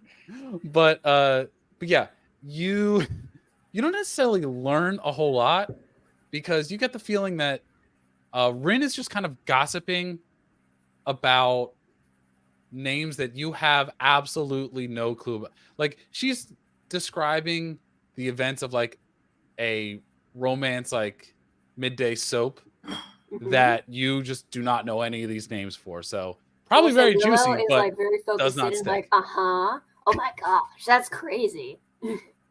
But then at one point she'll be like, so this person and this person cheated with their people, and then she's like trying to clarify the story, and then she probably have to correct her. I'm just gonna look at Willow like, you know this people? And she like whispers and mouths. I'm like, oh, okay. So as Sounds cool though. you go through and you do some gossiping with Rin and learn all about the love lives of Japan. But otherwise, everyone makes their way out, and Professor Milne kind of collects everyone. He's like, "Come on now, come on, we got everyone. Oh. Let's see." Could I buy some fireworks before I leave the store? Yes. is there anything in particular you would be searching for? Fireworks remind her of her friend Tobias because she and her like setting him off in weird and probably bad places. So she would look for something like obviously like stuff she can afford while still like having money left over. Preferably stuff that she can sneak in her pocket and maybe use it to prank because she likes to scare people with fireworks. She's like, oh no, noise behind me. Mm-hmm. And Asuka, anything you are looking for in particular? Any kind of pranking material. I'm going to need you to be a little more specific because this is Okay. a emporium of is pranking. material. Yes, that is very true. So any stuff that sticks, smells, or lingers for a while. So you're looking for the stank. All right. That's sneaky. So can you both roll me investigation? And because you have Rin helping you out and guiding you, why don't you go ahead and roll with advantage? Yay! Yay! Thanks, Rin. I like this girl. 17. 17. 24. Yep. I got a nat 20. Yep. Now the script's back on. It's come back. I know that I'm not gonna like say anything because I know this is gonna bite me in the ass later. Oh, yeah. Bite me in the ass. Get your nat 20s out now. 'Cause when we start rolling death saves, you get 1s and 3s. Yeah. Oh, but so as you're going through the store, Asuka, you absolutely find some stinky stuff. I'll say with a 17, you find a few different options. You find kind of your average stink bomb that you kind of just say the code word, has a release timer, throw it, and it'll stink a location out. With a 17, you also find kind of, it's almost like the magical version of like a little RC car, but has like a stinky payload in it. So you can kind of have it, you can like whisper a location and it'll go and stink that place out. That's hilarious. I would that's love that really so much. freaking hilarious. I want to get both of them. Okay, how much money would that be? If, I don't know. It's okay. Every price is negotiable. Yeah, I'll say everyone starts with 15 sickles. I think is what, it says like the common student starts with 15 sickles, I think was in the handbook. Yeah. So Elsie and Orenzio. Orenzio, you can mark off 2 sickles for your robe because it's pretty basic. Elsie will knock off 4. This is a little more embellished. For the fancy schmancy one. Yeah. And I thanked her for giving my cat a scrap, so. Yeah, when you go fancy, you get the scraps for free. Let's see. And for both of those, it'll be 3 sickles. The cheap one's 1, the fancy one's 2.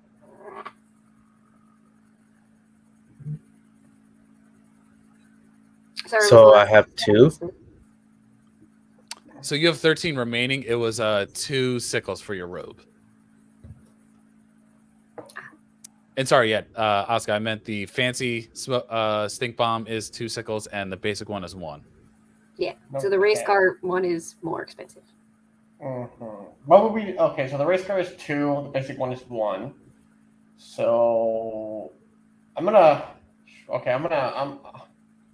sorry. I'm gonna take a little bit of time.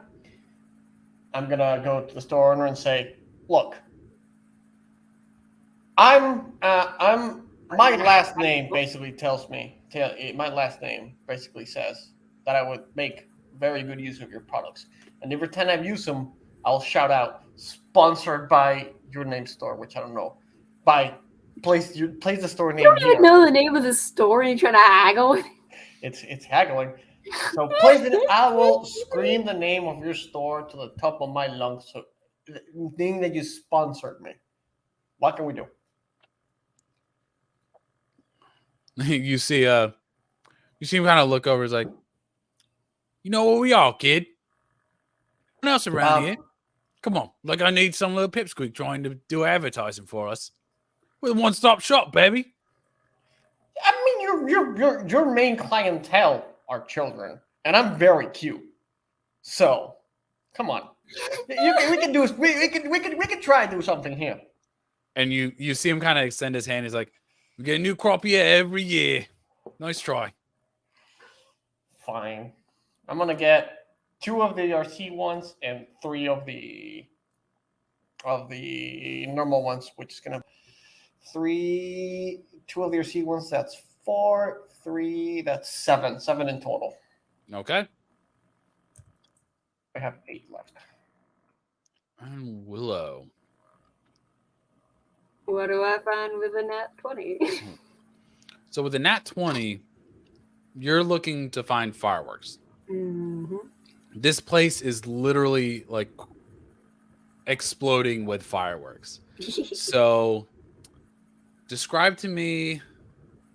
All right, so I'll give you a few options. These come in any color you want on a nat 20. The only thing that changes with them is the effect when going and kind of like just the explosion effects. Of course, there's standard fireworks. There is a firework that as the firework goes off, you see that it can spell any phrase you want and kind of just like spell out a word and kind of glisten with it.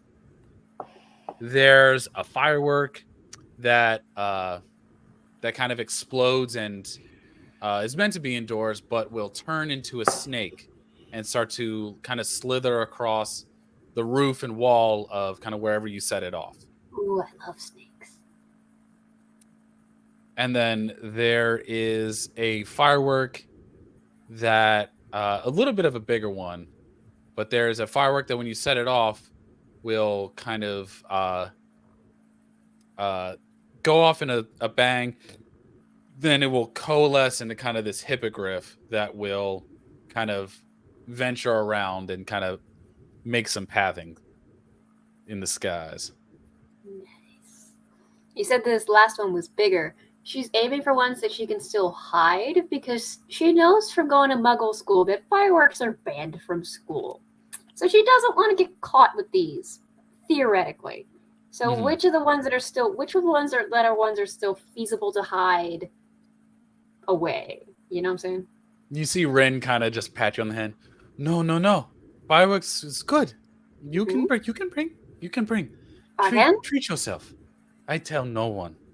I keep You're not secret. like banned at school? No, it's magic. It's magic school. I love magic school. And she's gonna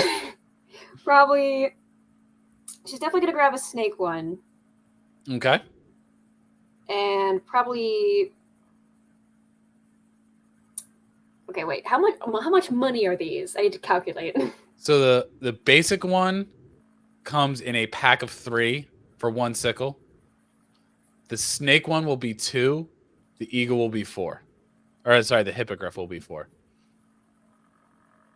And so the one that spells a phrase is 2. What about the snake one? Or did I miss here? No, the snake one is 2. Okay, Hippogriff snake. is 4.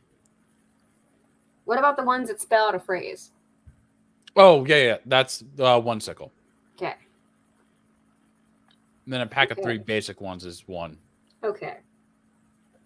6, 8, 9, 10. Okay. I will spend 10 of my 15 sickles on fireworks. Perfect. Because she's 11 and has no impulse control. That absolutely tracks. So 1 hippogriff, 1 snake, 2 that spell a phrase, and then 2 packs of 3 standard. Mm-hmm. That adds up to 10. Okay. All right. So, as you both check out at full price. Hey, Rin. Yeah. If anyone's ever a jerk to you, just let me know. I'll blow them up. Oh, I don't want murder. No, not like murder. I just want to scare them. Oh, we scare them. Oh, okay. Yes. Oh, we scare them. And Yeah. if you, she kind of waits till. Oh no, wait, no, sorry. And she kind of looks at you. It's like, and if you hear any gossip about cute boys, you let me know. Okay. I'll try my best. I'm not so good at that, but okay. She kind of leans over to you and Asuka as you're leaving. It's like, you're in group with everyone there that's going? Yes. Yeah. Are there any cute ones in that group? And she kind of like gets this like, she just has like a faraway look for a second. She's like, I don't know. I don't know. I'm just gonna.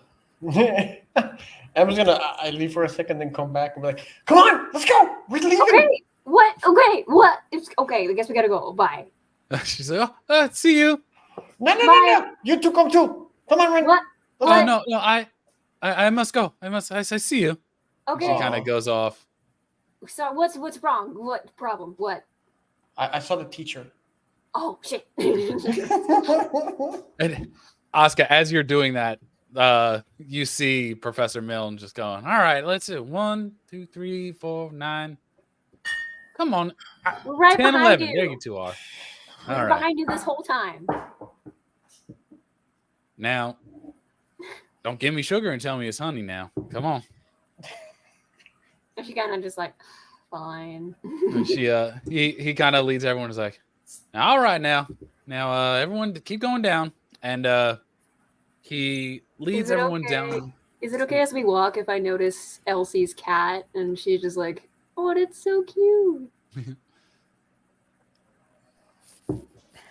I don't know the rules. I noticed like right before session today that technique casters get to have a pet. Is it like kosher that I just have the cat walking everywhere with me? Everyone will kind of have a pet. Yeah. It's the Sick. owl that, yeah. So having a pet cat, absolutely. Okay, then yeah, you can say hi to my cat for sure. She's like, she noticed that Elsie was really shy, so she tries to like make herself small and hunch over a little bit. She's like, I like your cat. Elsie smiles and says thank you. And I think more than anything else, she's just embarrassed because of her parents. That's fair. But she's definitely always happy to talk about her cat. Yeah, she's just like, I like your cat, and then like it dissolves to awkward silence because Willow doesn't know how to follow that up. I think after like an awkwardly long pause, she's like, her name is Maroon. That's really cute. I tried to adopt an alley cat named Ragu, but my grandmama wouldn't let me keep him. He scratched me all over. Your cat seems a lot nicer. Also, he like wears a sweater. That's like really impressive for cats. Yeah, she's thin. She gets cold. Maybe she needs to eat more food.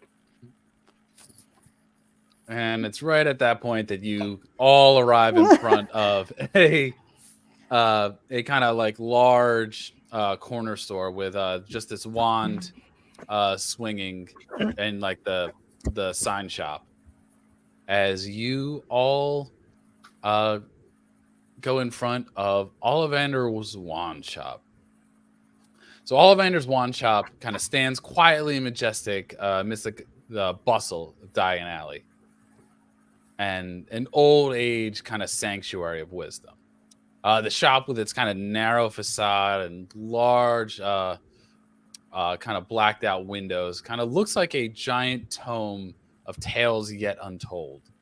Kind of the time-worn stone and kind of wood hint at the countless generations of wand seekers who have passed through its door just invites you inside. The door to Ollivander's wand shop kind of creaks open, and the tiny bell above chimes with the sound that kind of, even though it's a little bell, just seems to echo throughout this long, tall hallway. The shelves kind of brim with the slender boxes kind of reaching up towards the ceiling. From the dim recesses of the shop, a figure emerges. A woman with insightful eyes and hair color of the moonlight. It cascades kind of over her shoulders and onto her old choice of clothing. You see several which have kind of hand painted daisies on them that seem to kind of sway gently in an invisible breeze. Hello, she greets you all kind of softly in a distant voice. It's like, I suppose you're 3 o'clock. And Yes, we are. you see Professor Milne kind of step forward. It's like, hi there, Professor Milne, Muggle Studies. Are you Ollivander? And Milne kind of shakes her hand. He's like, I'm just the apprentice. My name is Luna Lovegood. She says, the just a girl. moment, and I'll fetch Mr. Ollivander. And a second later, Garrick Ollivander emerges, his kind of keen gaze taking in the group. His wrinkled face kind of creases further with a welcoming smile. Ah, new students, he comments, the spark in his eyes kind of revealing the excitement. I am Garrick Ollivander. It is a pleasure to see so many shining new faces. Gary? Garrick. Oh. Yep. He kind of turns to Miss Lovegood. Well, Luna, we ready to get started? And she's, let's, she kind of exclaims. And the two of them kind of move in unison, kind of shouting numbers of boxes. See him kind of go, oak-stained wood, I think. Supple. 11 and a half. She's like, oh, 11's a lucky number. And kind of takes it and starts gathering boxes. And he kind of looks over. He kind of looks over to your group and just says, now who will be first? Who's first amongst you? Come forth and let the wand choose the wizard. And he kind of looks, waiting for someone to go forward. Who wants to I'm go gonna first? push Alakaska forward. All right. Orenzio's going first? No, I'm pushing Aska first. Oh, you're pushing me first. Yeah. I'm gonna feel it pushing. You feel pushing. There's like star eyes on my face. Basically, I've heard about the legendary Ollivander from my mother. Like she was the one who he basically gave the wand to every single famous wizard and witch of the last 100 years. So I'm just gonna look at this. I'm just gonna look at this, sir. You are not as pretty as my mother said. You see him kind of. Did you say not as pretty? Oh.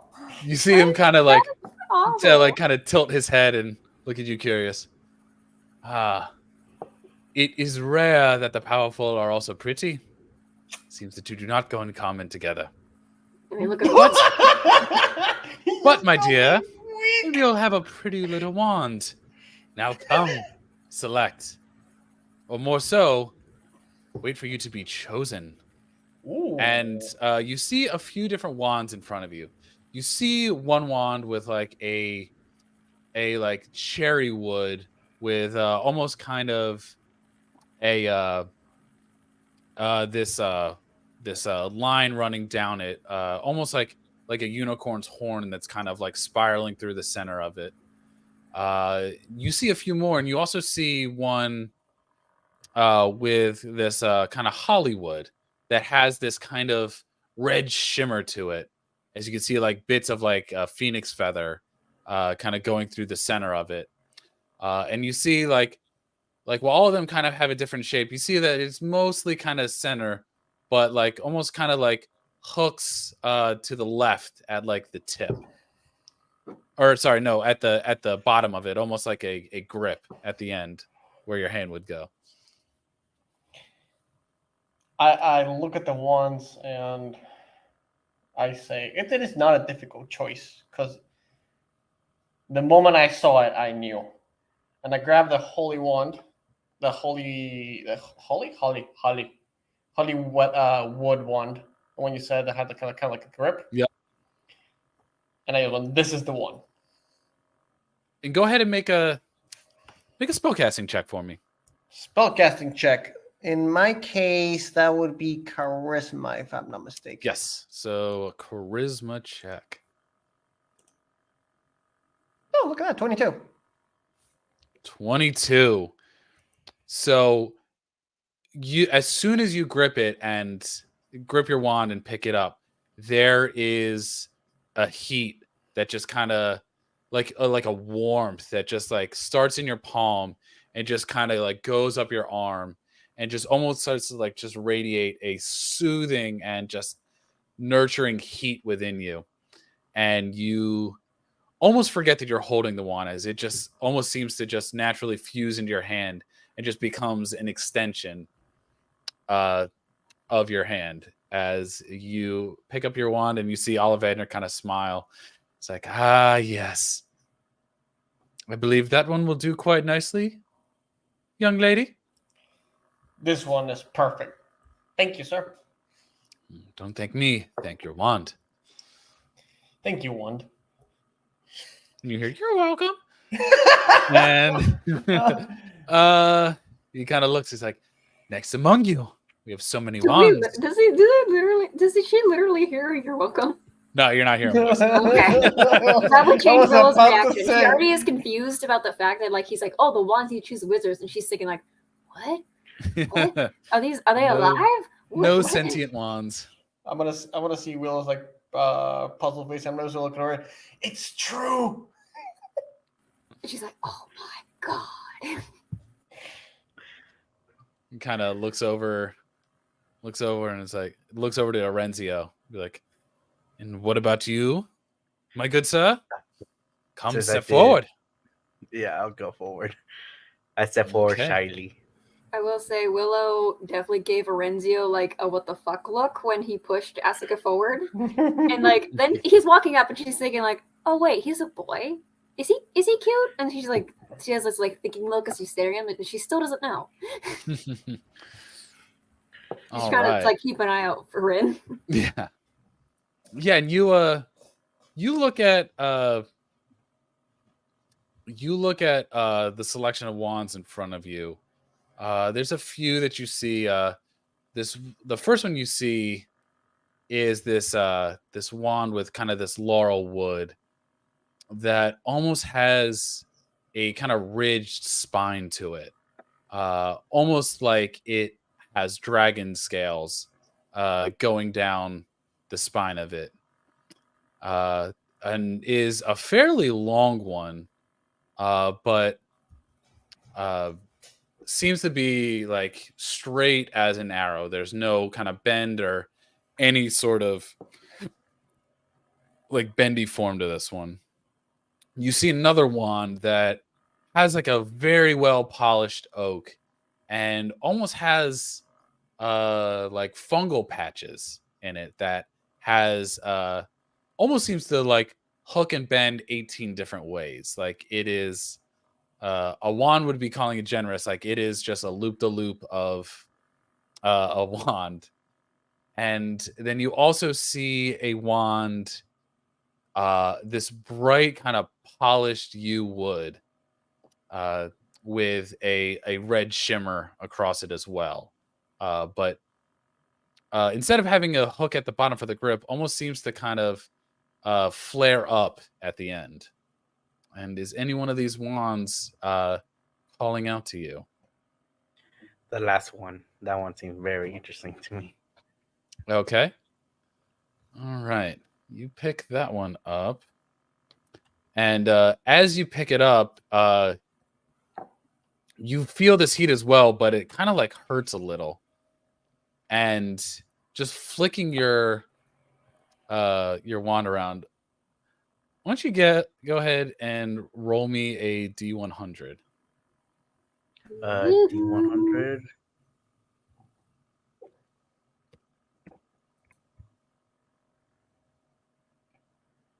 Okay. 56. Okay. Perfect.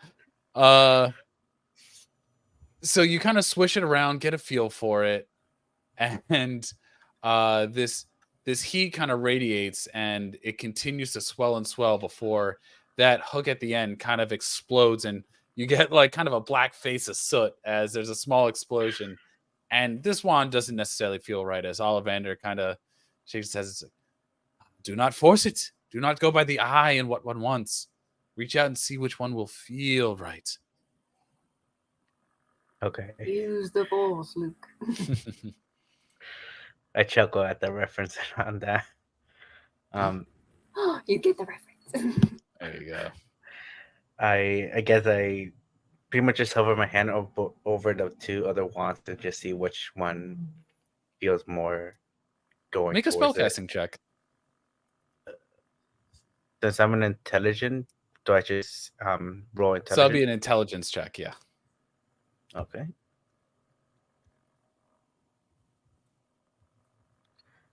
Ooh. 10? Oh god, that's Okay. Yeah. Okay, perfect. You feel your hand kind of as you kind of like go forward and kind of just like get a general like vibe check of the wands that you have available. The first one that was mentioned, the Laurelwood wand, is kind of calling out to you right now.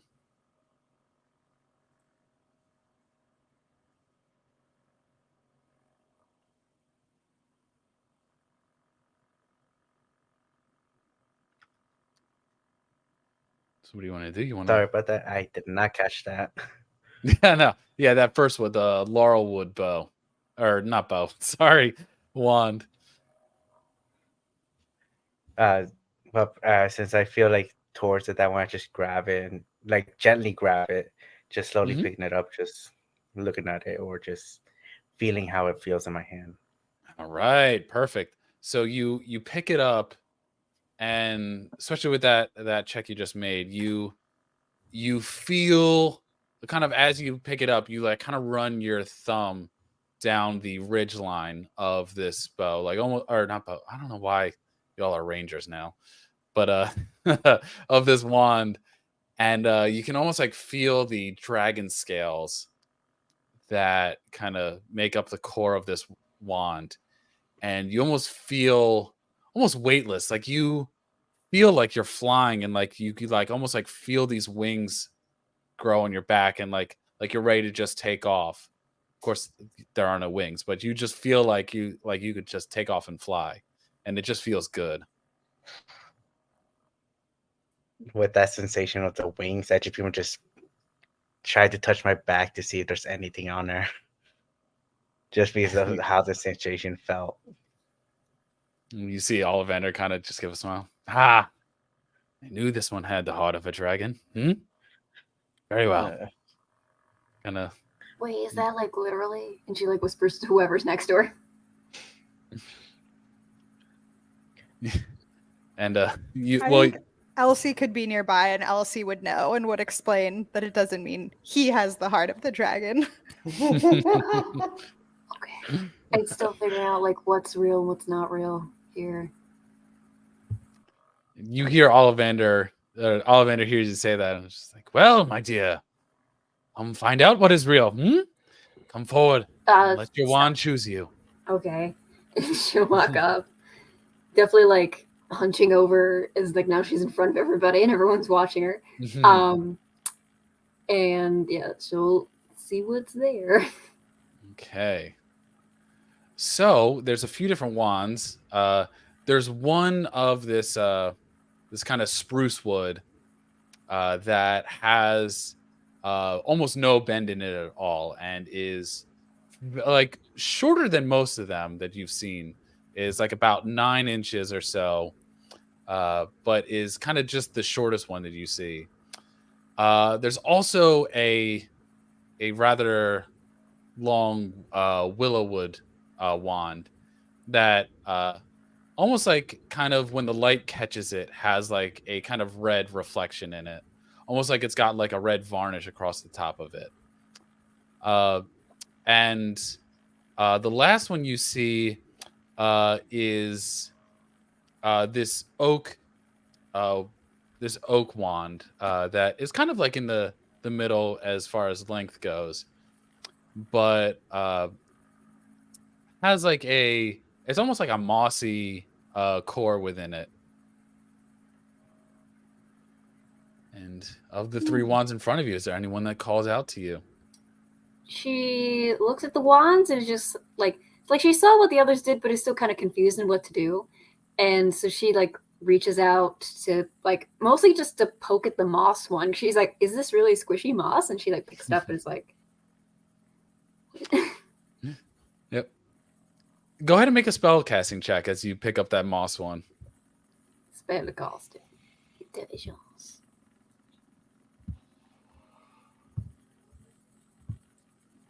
That's a 21. Okay. Now, could you roll a D100 for me? Oh God.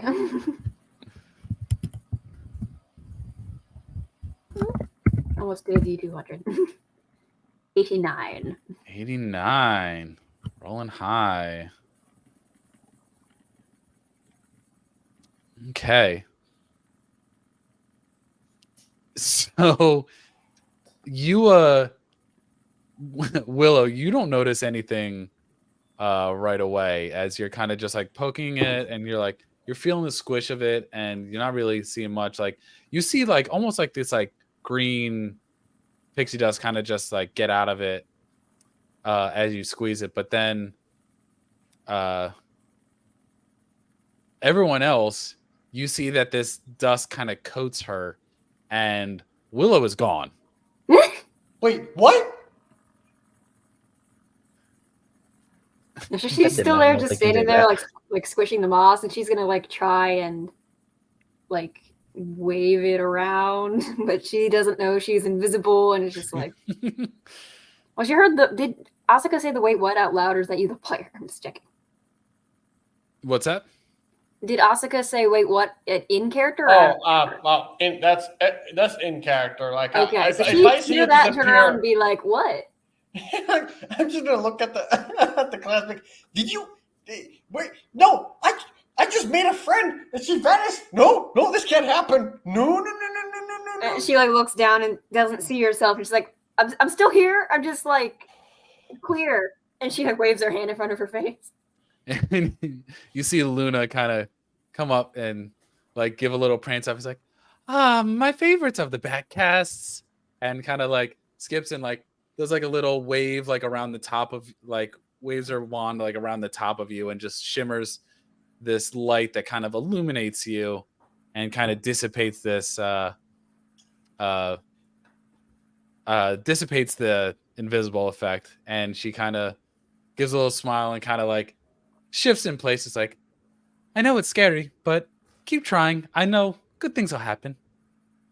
And she kind of like nods along, like she knows what she's talking about, but doesn't know what she's talking about. So she's just like, "Oh, okay."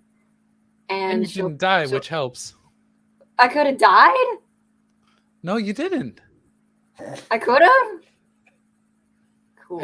And she'll set the wand down. You see Ollivander go, "That's enough, Luna. Thank you for your help." And then she doesn't want to like the little short one because she's really big hands. She's got big chunky hands, so she's like, "Okay, let's try this one."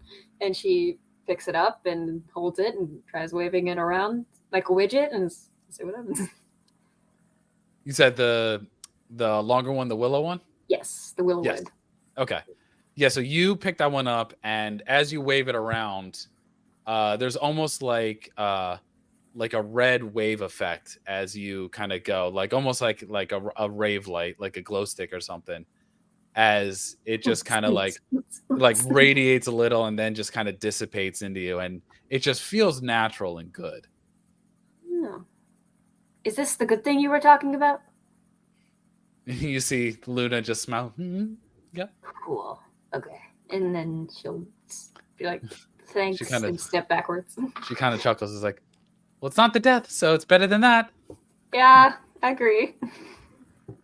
And you see Ollivander just kind of roll his eyes and look to you, Elsie. It's like, let's let you go next and save us from all this talk of death. Okay. She calmly steps forward. Okay. Lolo will be like, I think she's joking. I don't think you'll die. Okay. You see a nice kind of pear wood that also it's weird. This wood almost seems to like the wood, instead of having like a grain wood, almost has like a pattern in it, like it is like feathers. And the core of this wood almost seems to be the wand itself. Rather long one too. While Willow's was 12 and a half, this one's about like 13 inches. So very kind of long one. The next one you see is very scaly. It's got the dragon core. The wood on it is a bit brighter. And then the third one you see, you kind of have a hard time telling if the wood itself is like bendy or if like it's just naturally bending by itself and just like does not necessarily go straight. I think she would go to the dragon one. The dragon one? Okay. Yeah, you pick up the dragon one and it almost seems to like bite back at you as you as soon as you put your hand on it, you feel like a jolt of like almost like the scales are protruding out at you. I think she would drop it and pull her hand back immediately and look at Ollivander with panic in her eyes. He kind of smiles. He's like, the wand. Remember what I said? The wand chooses the wizard. So unfortunately, that one did not choose you. But there are many more to go. So then I think she looks back down at the options and picks up the first one with the feather pattern. Okay. And you wave that one around. It almost, as you wave it, it almost sounds like wings that are taking off. And you can like almost hear the distant cry of the phoenix as you're waving it around. And it feels pretty good. I think you found your wand. I think she quietly smiles at Ollivander and like looks to him and Luna for approval. And you see Luna just and then she'll just like murmur thank you and return to the group. And as you all get your wands, everyone's got them and you're all kind of waving them around. You see kind of as Ollivander's going through and helping everyone select their wands, you see Professor Milne just back there. It's like, no, y'all stop waving around, all right? You're gonna set something off, and we can't afford any of that. Come on. Y'all need to put that in your pocket now. You hear? You got a whole school you could be doing that at. She'll like poke Asuka with her wand. It's like not a hard poke. It's just like a. Yeah. I have a question. Mm-hmm. In 2000, whatever it is in this world, magical London, do wizards have smartphones? Wizards do not. Okay. Yeah. They're still using like ink and quills. I think like for muggles, smartphones exist, but even if you brought one here, it wouldn't work. That's a thing. Yes. Okay. Yeah, everything that you have right now, like just on you right now, exists in the muggle world, but it's like going somewhere without service. Like the cell phone doesn't really do a whole lot. Gotcha. Thank you. But I think this is a good place to take a quick 10-minute break. So hit the bathroom, get a quick bite to eat, refill the coffee or whatever drink you got. Get some pretzels. But we'll be back at 10. And when we get back, all aboard because we are going on the Hogwarts Express. Yeah. So we'll be right back. Choo-choo. Okay.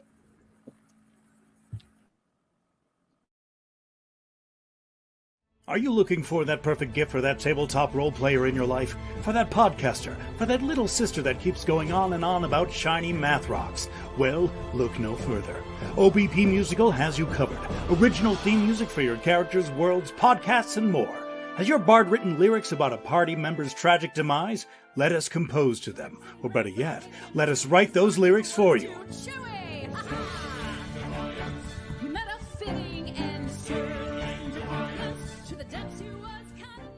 But the goodness, no, greatness, doesn't stop there. How would you like a cast member of Les Miserables, Disney, or Come From Away to sing your pieces? Oh, you bet you would. Fully orchestrated cinematic pieces.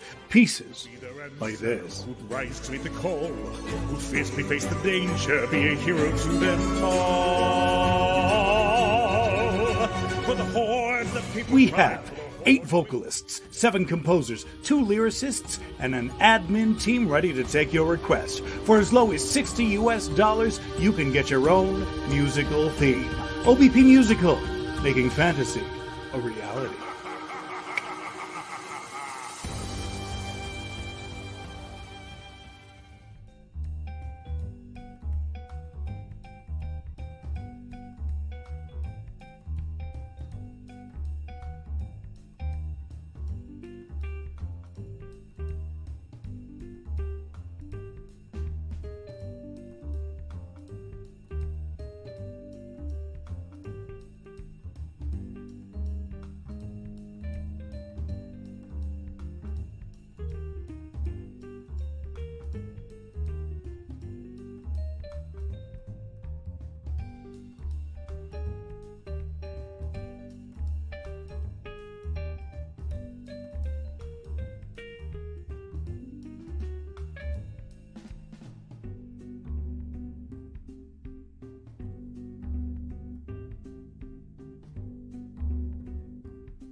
Okay.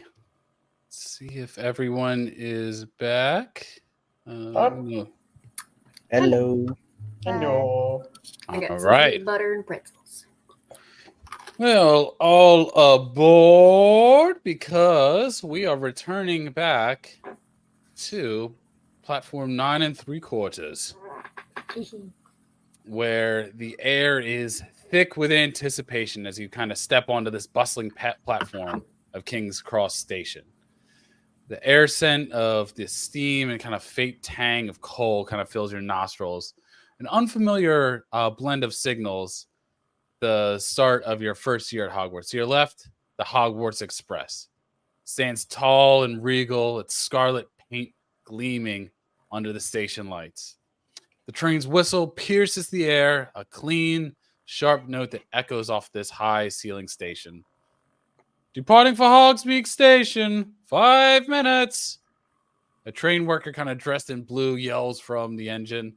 Around you, the platform is a kind of hive of activity. There's student clothed in their casual clothes and robes. They kind of just dart around. Their excited chatter, kind of adding to the noise of the space. Parents, some with kind of tears in their eyes, bid their children farewell. The howls hoot from their cages, and the occasional cat hisses from a student's arms. The platform is crowded, but not like oppressively so. It's a welcoming sort of chaos and a symphony of sights, sounds, and emotions that marks the beginning of a new journey.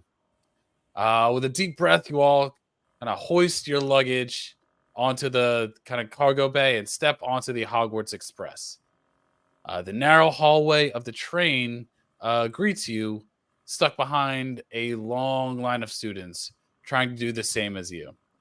It's a tight squeeze that made even more challenging by the students like bustling around. The sight of worn leather and polished woods adorn this interior. As you kind of push through the hallway, you pass compartment after compartment, each one of them filled with other young witches and wizards. Some are already deep in conversation with their voices, like kind of a low buzz in the background as you walk past each compartment.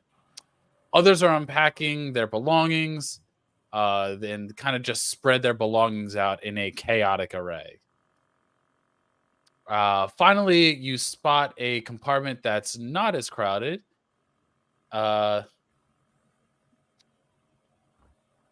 And you all coalesce in this.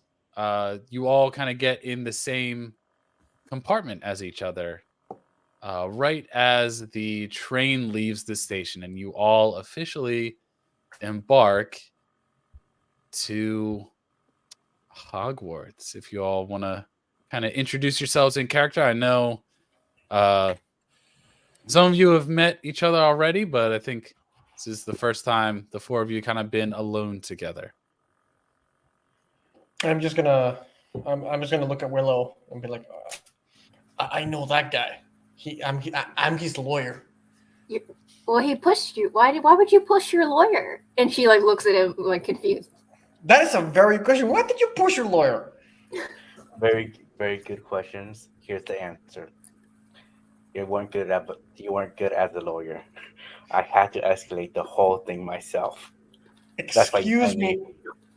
Okay. We need a bipartisan party here. Okay, I'm gonna look at Elsie. I don't know her name, but I'm gonna look at her like, okay, you were not in this situation. Willow is my friend. She's biased towards me. I need an unbiased opinion. Okay, there was this lady that she accused my client Orencio right here, of that he broke some stuff. I, being his lawyer, pushed forward and started, being a lawyer. Why do you think you did it? Why do you think why are you blaming him instead of me? It could have been me, it could have been him. If it was him, what if it was him? You never know. You didn't see. I will And say, then- while Asuka's talking, Willow's just gonna mouth at Elsie from behind her, like right behind Asuka. Like, you good? Like, you good with this? I think Elsie's going to turn to Orenzio and say, what's your side of the story? Okay, so stuff broke. she immediately jumped, saying, "How are you blaming me for breaking it? It could have been him." Trying to push all the blame at me, then tried to escalate it to the point where even more screaming happened. Luckily, the dad of the girl that was accusing us fixed everything and left with her. I think Elsie's just like, oh, a great outcome. Like Elsie doesn't take either one's side, but is just like, oh, that's great. I'm so glad that like everything got fixed and it all turned out well. I'm Did just you looking like at Ratio. actually blame him for that? Oh God, no! I don't know what happened. I just kind of She like tried to push panicked. the blame. Yeah, I panicked. Oh, Hey, wait, you but- did? I panicked, but hey! If you want to look at it from my side, I got my first client. I don't know. By the way, Sugar. Snitches get stitches. I didn't snitch. I said it was a possibility. you tried to throw me out under the bridge. I didn't try to throw you under the bridge. I kind of like Yeah. no. That's not a Nudged me. legal. That's not a legal binding expression. The real expression is that I tried sending the blame towards you. Well, you're not a very good lawyer if you were blaming your client. I was not his lawyer by then when the girl tried to when she turned her attention to him, that's when I became his lawyer because I said I gotta protect. Well, I don't see why you were blaming him in the first place if he didn't break it. So Elsie like scoots towards Orenzio's side of the carriage. Oh. By the way, And hey at this lawyer, point- what's your name? Which person did you ask that? I asked lawyer. He's like he Oh, Oh, me? lawyer. Oh, I'm Juicy Aska. Nice to meet you. It's a good thing to have a name. I would have called you lawyer the entire time. I mean, you can if you want to. We'll see about it. And remind me what you guys' names are. I know you're I'm the a girl with the cat. Lorenzo. Yes, I'm Elsie and this is Maroon. And she puts Maroon like in the middle of everyone. I heard a meow. So cute. Oh, And then so I think cute. Elsie asks, did any of your families go to Hogwarts?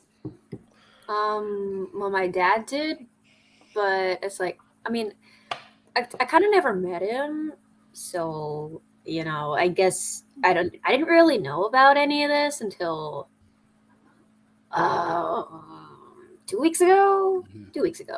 Wait, Yeah. 2 weeks. That's a very short span to actually get thrown into the magical world. Yeah, it's like and I'm like yeah. And it's at this point you start to hear wheels kind of coming down the hallway as you see someone with a cart kind of come around the bend, and kind of this lady kind of just sticks her head in and says, "Anything from the trolley, dears?" What? Yes. What kind of drinks do you have?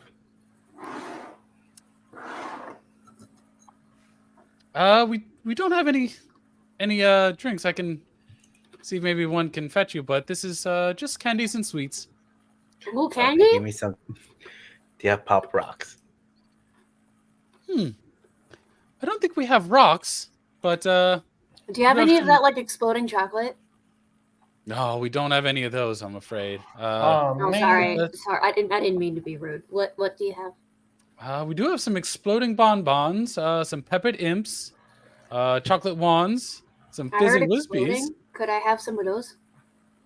So what was that, dear? I heard exploding something. Can I have one of those? Exploding bonbons? Yes, you can. Okay. I'll get the wand chocolate. I think that's what you called it. Chocolate wand? Very Yes, well. I'll get one of those. And for you, dears? Elsie politely shakes her head and pulls out of a pocket like a piece of banana bread that her muggle father baked her, Aw. and like unwraps it from some foil or saran wrap. Willow's gonna like smell in that direction and be like, "Is that banana bread?" Elsie's like, yeah, do you want to try? My dad is a great baker. Oh yeah. Well, here, and she'll like break off a piece of the exploding bonbon. Trade. Nice. And then they'll trade. And he'll look over to Asuka. Anything for you, dear? Okay. This is my fan side. This is my fan side coming. Being on my mother's side, would I know anything about chocolate frogs? Yeah. Yeah. I mean, you would absolutely know what they are. Okay. Wait, did everyone make their backstories one magical parent and one non-magical I think parent? so. Wait, I think, are we all the same? Like one magical I will parent, one say, mug? Willow never knew her magical parents, so backstory-wise, she's a muggle. By bloodline, she's a half-blood. Oh, we're all half bloods. Look at that, a group of half bloods. Okay, It's literally so- just the Spider-Man meme of just. Yeah. Well, and so far it looks like I'm seeing 2 Ravenclaws, so I'm curious to see if we all just designed. Oh my god, if we did, it's Twinsies. gonna be really fucking funny. We'll find out. So Oscar's gonna be like, 1 chocolate frog, please. All right, 1 chocolate frog. Yeah. And she hands it out, and then starts moving the cart down. Elsie like peers eagerly and is like, "Who did you get? I've been collecting for years." Oh, I haven't opened it. You guys want to open it with me? The frogs I have don't even know names. what this is. No. Oh, yeah. Will no. The frog's doesn't have me. So inside here, this container, there's a magical frog that we have to be quick because the frog like leaps and tries to run away Wait, from you. it's alive? It's enchanted. It's not alive. What does that mean? So think of it this way: if a car moves, do you think the car is alive, or is just a machine that's No. moving? Well, no, it has like gasoline. It has a gasoline. So basically, I'm saying that you and me, as So the human- frog has gasoline? it's no. I'm kidding. Sorry, no. It's basically think of it as. Okay, how can I say this in Muggle terms? Think of it as. What's a Is- muggle? Oh boy. Okay, you actually Yeah, don't know. I've been hearing that. I've been hearing Um, that word, but I have no idea what that is. Okay, just quick, Ben. I'm using my Harry Potter knowledge here. As soon as you think that I'm saying too much, please stop me. Mhm. Right. So, in the magical world, people that have non-magical properties, they're not wizards or witches, are called Muggles. Why And I not think- just call them like not magic people? Well, I don't know. That's the term. You have to ask the wizarding folk because it's just the term that they use. I think Weird. Elsie looks at Oscar and is like, "So did your parents go to Hogwarts?" My mom did. My dad's a Muggle. Oh, Willow's me too. still like on the muggle term. She's like, muggle sounds like a baby coffee mug or something. It does I sound know, like a baby right? coffee mug. Okay, going back to the frog because this is actually quite exciting. Okay. So the inside here is a frog that's gonna jump out and it's gonna try and run away. So we have to try and catch it. So you're And- sure it's not murdering? a It's frog? not murdering. If you bite into it, it's chocolate. Okay. But under it, there's this card, and it shows famous wizards and wizards and wizards and witches. Wizards and Famous witches, ones? famous ones. Yeah, that Merlin is here. I mean, I haven't gotten him, but Merlin is here. I don't know who that is, but okay. You know the story of I think in the Muggle world, the story of King Arthur of England. Oh yeah, like the sword and the stone. Yeah. Yeah, the Sword and Stone. Yeah, the Merlin. Yeah, that's the wizard. Tell you Wait, what. he was real? Okay, that's a good I just point. know that there was a sword and a rock. That's all I know. Asuka. Did he Why don't like you go magic ahead- the sword into the? Sorry. Yeah, actually, Roll. for that point, roll. What do you want me to roll? Roll 4 D100s. 4 D100s. Yes. Yeah, 4 separate rolls of D100s. Yes, sir. Give me 1 second. What did we do? No, I mean, what did I Wow, do? magic, baby. I Wild think, card. I think I talked too much. I'm sorry. All right. Or it's roll 4 D1. Four. I think while he's fiddling with his chocolate frog, or sorry, I was forgetting who had the frog. Elsie turns to Orenzio, who I don't think has introduced themselves yet, and asks what their name is. I'm Lorenzo. It's nice to meet all of you. And are you a muggle? Do Or wizards well, normally from the have Muggle like really family? funky names? Because there's like Asuka, Elsie, Orinzia. I never heard names like that before. Well, my name's Eloisa. I just go by Elsie. Oh, so I heard Eloise, but I never heard Eloisa. But I mean, I guess it makes sense. Ben, question. Yep. How the hell did I custom roll? Or do you want me to just roll, like, is it 4 separate messages? Or do I, or That's can I fine. do it like in one? So 4 separate I only messages. say that because you should be able to view that Google Doc. That will be the collection of chocolate frogs you have. And you can Ooh. roll it again and see which one you got. Okay, so roll. I'm rolling 4 separate ones. Give me 1 second. Oh, so these 4 are like saying which ones you already have. Yes. Yeah, since That's you like know your what current chocolate frogs collection. are, this can be ones that you already have. Oh, so this actually helps me. Okay, there we go. So, if I'm correct, I did not get Merlin. So at least that's Nope. true. Yeah, I did not. Good. And Okay. then go ahead and roll one more time to see who you got today. Yeah. There we go. Still not All right. Merlin. All right, so you can All right. work on completing your collection. Yeah, I love there's a collection in here.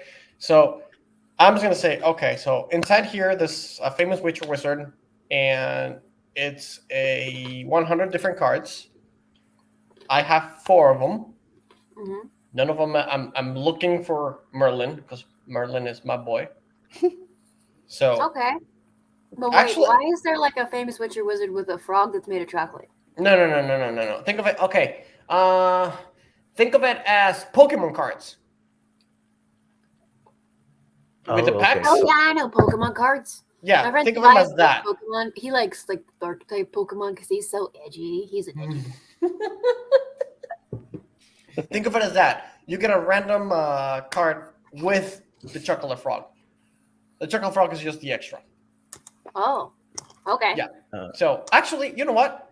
And I'm gonna hand Willow the chocolate frog. You open it. Okay. And she's never seen. I know the chocolate frogs come in a weird package. She's never opened it before, so she's just gonna poke and prod it until like she's like, and then rips it. And then just rips it out. Yeah, so you go ahead and rip it, and as soon as you rip it, kind of a scared chocolate frog just tries to jump out of the casing. Grab it! Grab the chocolate frog! Ooh, let's get some dex saves for anyone who wants to try and catch this jumping frog. I might squish it with my hands. She's just trying to clap around it. Instead of trying, can I? I know this is based on D&D, so can I try and use the assist action to help Willow? So she has a Yeah, you can use the help action. Absolutely. help action. And then Elsie doesn't try to get the frog, but I rolled with my cat's stats, and my cat got a dirty 20. Hey! Oh my god! I'll Okay. one more time for the advantage, but I kind of want to let the cat get it. The It cat might is make really the cat good. sick. Cat still gets it. Yeah, That's so funny. what was it Crimson? Maroon. But Maroon. Crimson is a good name. So Maroon goes up, and you know, Willow tries, but then before Willow can really even get there, Maroon has it in her paws and is like just puts it. It's now like just carrying the frog by the chocolate neck and just starts to dig in. Oh wait, no! Don't eat that! You'll die. I'm gonna try to get the frog away from the cat. 'Cause Willow, as far as she knows, animals eating chocolate means they die because she's connecting with dogs. And it's... Right. I mean, I assume that magical cats still can't have chocolate, right? This is a fair question. Willow's already trying to get the frog away from the cat. Should I make her a Constitution saving throw and/or use my character's stats to make a Dex throw to take the chocolate frog out of her mouth? Yes, you can try and take the. I'll say you can roll with advantage because it's your cat. Yeah, and this is okay. probably something. Yeah. Okay. So this is dexterity. Willow is very yes. distraught at the cat eating chocolate. She's like, Okay. no, not the cat. Well, the better roll was an 11. Okay. My cat better not die on the Yep. train. Cat didn't roll so well, so you go to like grab the frog, and like the enchantment kind of has like worn off a little. So you go to grab the frog, and kind of like Maroon's kind of got it by like the back of the neck, like where the scruff would be. Oh, So you grab like the body of the frog and kind of rips off. So there's like just like little bits of chocolate. So like, okay. not great, Maybe but gonna a vomit, but not not deadly gonna amount. die. Sick. Yeah. You might get some stinky cat turds in a little, but not gonna Yeah, die. par for the course when you have a cat. Okay, and you made your roll already, and that is the card you got, number 84. And then I think seeing who that is, I assume is the English Gobstones a Quidditch team? Oh, this is for It the says the wizard from the card was president of the English Gobstones team. Yeah, I would say that you would know who that is. Because I was just gonna, if that is a Quidditch person, I was gonna ask Willow and anyone else in the cart who this might apply to if they know what Quidditch is. No, I don't know. Well, I have no idea. Would I Is that know? English game? Wait, what the? Would I know what Quidditch is? If you have a wizard mom that you're close with, she probably knows. Yeah. I mean, that's kind Yeah. of a flavor question. It's not going to necessarily help you mechanically. So if you think you had Well- the Quidditch game on in the background, sure. I think Yeah. Elsie starts excitedly explaining Quidditch to the people who don't know and talking about how she was captain of her little league Quidditch team when she was a tiny Oh, that's baby. really cool. Oh my god, that's so Oh, cute. that's- Okay. So like, I'm just you gonna- fly, wait, the brooms that's so flying brooms are real. That's so cool. Can I fly on a broom? I want to fly on a broom now. They don't let us bring our own as first years, but we'll get to learn at school. Okay, Yay. good. Yeah. And then As you you- like you teach us how to play. Is it like, so you said you're like there's a quaffle and the bludgeon. I don't want to get bludgeon though. That sounds hurtful. It's very fun though. Is it though? Like it sounds violent. It's fun if you're good at it. that is very, very true. Fair enough. It sounds like dodgeball. It kind It's fun if you're good at it, but you just get pummeled if you're not. Sort of. It's sort of like dodgeball and soccer, and I don't even know how to describe what sport the Seeker would compare to, but all at the same time. I would call it, I would say that it's compared to rugby with a insta win. Wait, what's Kinda the secret resemble do again? lacrosse. You take this away, minor league captain. As everyone kind of thinks about flying brooms, Quidditch, the excitement that's going to be coming from Hogwarts, that bright day kind of gives way to kind of a soft hue of twilight. The sky kind of darkens as conversation continues. The stars begin to twinkle in the vast expanse above. The countryside outside the window is now a silhouette, details obscured by the encroaching night. The only light comes from the warm glow of the compartment, casting long shadows that dance and flicker with the movement of the train. Suddenly, the train kind of plunges into a vast forest. The trees loom large and imposing, their branches reaching out as if trying to touch the train. The sound of the train's wheels on the tracks is amplified, a rhythmic kind of clacking that's somehow soothing in its consistency. Then, with a screech of metal on metal, the train begins to slow. The forest outside the window becomes a blur of green and brown as the Hogwarts Express comes to a halt. A voice echoes through the train, clear and loud, despite the residual noise of the train slowing. "We arrived at Hogmeade Station!" It kind of announces as a wave of excitement sweeps through the compartment. People get up dang, from their we just gotta go. compartments. What's that? Sorry. No, you're good. The people get up from their compartments, grab their luggage from overhead, and head out to the streaming station. or the steaming station. Sorry, they are not live streaming this. Stepping out into the cool night air, steam rolls down the tracks, and the flickering of lanterns dot the wooded railings. Friars Yards with me. Or, sorry, First Yards with me. You can see and hear down the way and stare out a huge man, 2 times as large as the regular adult and about 3 times as wide. Long brown hair cascades down his back with white streaks that run through his brushy beard. I'm Professor Hagrid. This is Professor Flitwick. It is beautiful. Oh, thank you, darling. He kind of gestures he's so towards a tall. tiny man, slightly smaller. He's almost as than tall as my yourself. grandmama. Right. Looks like everyone's here. So best off we head. No good it'll do being here late. And Flitwick kind of looks. You all may follow me, children.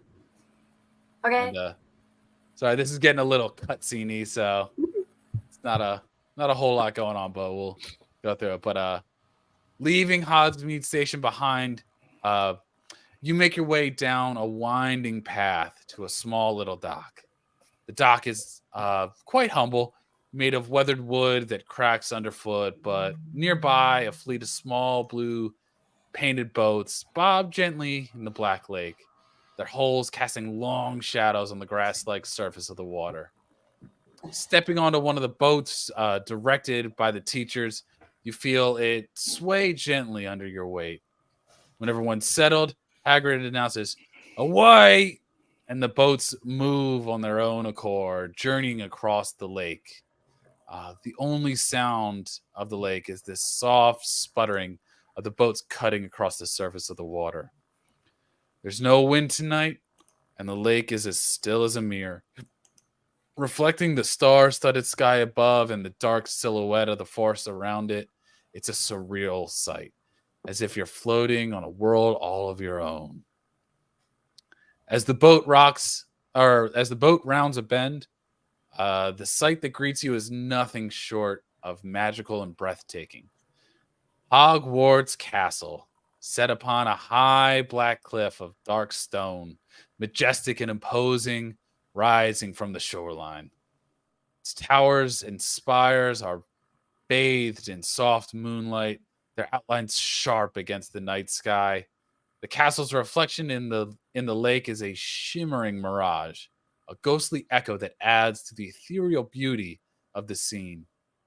Its torchlit windows and doors mimicking the very starry night above. As you draw closer, you can make out the details of the castle. The arched windows, the stone gargoyles, the ivy creeping up the walls. The sight of Hogwarts, it fills you with a sense of wonder. The boat glides into the boathouse and you step onto the dock. Hagrid grabs kids with one hand and deposits them on the ground. Up this way. They'll be waiting for us. And up the switchback stone steps, you rise into the viaduct courtyard and see a large door of a heavy iron. But instead of heading inside, Flitwick leads your group through a small little side door and into a small open circular room with these checkered floors. This is the room of reception. I'll just be going in to check if they're ready. Be 1 minute. The room is filled with portraits, some hand-drawn, others moving photos. Each of them a graduating class of Hogwarts, rising ever higher and higher into the ceiling. Could Willow try to just take a quick look around to see if she can spot her dad? She does not know what year he graduated. She's only seen a couple of old photos. It's probably impossible, but she's going to look. Sure. Yeah, for anyone that wants to try and see familiar faces, go ahead and make an investigation or a perception check. Okay. I don't think for Asuka that would be. I mean, the only person she knows that graduated from Hogwarts is her grandmother, which is currently in a country house and with a farm, and her mother, which is out. So Okay. I got a. Oh, go ahead. Sorry, I got a 10. 10. I got- Okay. I got a 23, which kind of makes sense because her whole family is supposed to have been all these Slytherin people forever. Yes. Again? And let's see. Arenzio, are you looking at the wall as well? Yeah, I'm looking for my aunt. Okay. And what did you roll? A 15. Oh, it's there. Okay, cool. Okay. So, first off, let's go. Willow, you look to try and find Sorry. your grandmother, you said? My dad. Or your dad, that's it. You're trying He's to find never your met me. dad. Yeah. And with a 10, you don't really find your dad, but there is because you get distracted almost immediately because you see that there are a lot of tall people in a lot of these graduating photos. Like it seems like A lot Like of the tall people. like the notion of like half giants and like taller people, like it's kind of somewhat normal here, and like it's not necessarily a weird thing to like see like these tall people as Oh. you may have been like somewhat ostracized like in the Muggle world, but like you're seeing it's like kind of like accepted and normal here. Yeah, to she have, has like, no this half idea giant. she's a half giant, to be clear. Yeah. Well, like She just sees like, whoa, that person's like a whole like Yeah. torso taller than this guy. That's crazy. But there's like also a bunch of them. Like, huh? yeah. Interesting. And also there was that guy with the beard. And Arenzio, who you looking out for again? I'm looking for my aunt. Your aunt. Okay. Yeah, with a 15, it takes you a little while because your aunt is a little bit further back and it's hard to you're like trying to think, okay, what you're trying to do the math in your head of like, okay, let me count back the years, let me do this.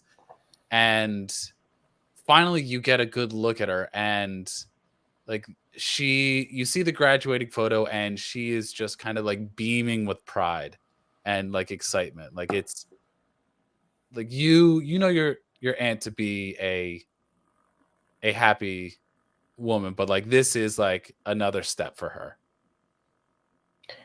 I look at the photo and I say, yeah, that's definitely her. And let's see. Yeah, Elsie, you have no trouble like finding the Scarlets. It's just a matter of how many you find. And I'll say on a nat 20, you definitely see At that 20. I rolled an 18 and then my perception is +5. Oh, 23, that's right. Gotcha. So yeah, even on a 23, there is a long line of Slytherins, and you can see that green going down. And with a 23, I'll even say that they tend to take these photos with like kind of the best in their class, or at least like the most studious or the most like the most decorated tend to be in the front. And you see a lot of Scarlets near the front of these photos. Hell yeah. Elsie beams with pride. Okay. So, after a few minutes... Can Elsie also, like, mildly obnoxiously, like, standing near her new acquaintances, like really pointedly look at the pictures, hoping that someone will make the connection that all of these like dark-haired, fair-skinned, blue-eyed people are her family? Willow would definitely not do that. She's just I'm sure literally no one would, but just I think she's like sort of like gesturing towards the portrait silently. Willow is just would say silent gestures, I will say. I would say Asuka wouldn't notice that your parents, but would notice they were intently just staring at some pictures. Sounds about right, because she's too shy to actually say anything, but she's just like really absorbed in familial pride. No one in the party necessarily notices, but you do see One of the first years comes up to you. A girl with shimmering red hair that some of the party met earlier, Oh, Oh Jesus God, Christ. not her. Whoa. and No, comes here up we to go. you. Comes I, up to you I and is, put what's that? I put myself in front of Asuka just to make sure she doesn't Oh, no, do the definitely. warrior stuff again. No, I'm just gonna. Muzzle on. As soon as I see her, at this moment, I did notice her, right? No, you do Okay, I not haven't notice noticed her. Okay. See, I Yeah. thought only Elsie was about to notice her because she's Yeah. approaching Elsie, not us. Yeah. Oh, okay. Sorry, my bad. I thought it was Yep. us. So, Elsie, a kind of red-haired girl comes up to you and says, like, I think I recognize you. Would you happen to be a Scarlet? I think Elsie's smiling and she's like, why, yes, I am. And do you have a family I might know of? She smiles and says, and like kind of like picks her head up proudly. It's like, Gemma Drayton. Whatever your And name. you would know the Drayton family name. Okay, do I have any like association with them? Like, or like I guess could I roll insight on the Draytons? Sure. Yeah, absolutely. Okay. I'll say insight or history. Either one would suit this. Okay, I'm gonna go insight take or a plate and history. come to the kitchen real quick. I'll be Is right. history of magic History with. Oh wait, yeah. Is that? in these stats? Because I don't see. That's the only history I have. I'll just roll insight. Yeah, insight. Sorry, Okay. I'm getting my Oh. standard D&D. That's a 5. 5. Okay, so knowing the Drayton name is like you absolutely know that name. You cannot necessarily piece together why you know it, but you remember hearing that name being introduced at like a lot of these family parties that you went to. They would give the full name so that you would know kind of the family name as well. And you've heard Drayton more than once. Okay. So I'll say, oh, of course, the Draytons. I think our families are acquainted. I'm Elsie Scarlet. Well, it's a pleasure to meet you, Elsie, and I'm glad that there's some notable families here as well. I I've only- shake her hand. I've already had somewhat of a mixing with the riffraff that they let in here these days, but I'm glad to see that at least some are still admitted. I was shaking her hand, but then I think as she says that, I'm sort of like, yes. Well, lovely to meet you, and sort of turn away. Yeah. And it's as you turn away, fireball. A few minutes later, Flitwick reappears in the doorway and says, "Just about ready. Follow me, everyone, and please do stay quiet." He kind of looks single file, please, as you see like the mass of just like trying to get like young children in a single file line is not easy. So he's like, come, single file, one behind the other. We will be moving so you can look around. It'll be, please, just I single know file. that pain so well. Yeah. Sorry, I didn't mean to trigger PTSD for that one. Just 4 flashbacks. Yep. But Professor Flitwick, leads you all into the entrance hall. 2 stone braziers adorn the side of this great brass door with artistic carvings over its face. Flitwick stands in the front of the door, fixes his bow tie a little, and the doors kind of open with this bright sliver of light that hits Flitwick's happy face and widens to show the great hall of Hogwarts. And there is a reason why they call it great. For your eyes gaze out at everything around you. The high ceiling is washed by an enchanting view of the night sky. Little flickering lights float as candlesticks in the ether above. On the far right, a wide fireplace breathes this warm life into the space. And on the far left, the stained glass windows show depictions of each Hogwarts founder and the castle's architect. Long tables sit before the teacher's stage, filled with older students, each with a house crest and colors. On the far left, the emerald greens of the Slytherin house. The visage of a coiling snake rests in a hanging tapestry, its neck rearing to strike. On the middle left, the golden hues of the Hufflepuff house. It's tapestry of a badger standing up on its hind legs and bowing to you as you enter. On the right of the middle, the azure blues of the Ravenclaw house. The crest of a soaring eagle with its wings outstretched to greet you. And lastly, on the far right by the fireplace, it's the fiery crimson hues of the Gryffindor house. The face of a lion roars out in its frame, but no sound can be heard. While follow Flitwick towards the front of the hall, a raised wooden platform sits with a stool in front. An old ratty brown cap rests atop it. A woman stands at the end behind the owl-like podium. Her hair has been braided up. A long green dress fades to black and trails to the floor. Pointed shoulder pads and a simple locket adorn her as she looks to each of you in turn before everyone in the room goes silent as Headmistress McGonagall speaks. Everyone, I got a Lego version of McGonagall. Sorry. Everyone, please welcome our newest students to Hogwarts School of Witchcraft and Wizardry. As you all take your first steps into these walls, reflect on the legacy that will be here. At this Academy of Knowledge, you will have opportunities unlike what you will find in the world beyond. These short 7 years will be crucial for your future. So I ask that all of you, as your name is called up to be sorted, I ask that you ponder, who will you be? What shall you be known for? And what will you accomplish here? You be as knowledgeable as Rowena Ravenclaw was? Will you show the cunning and loyalty as Salazar Slytherin did to gain his renown?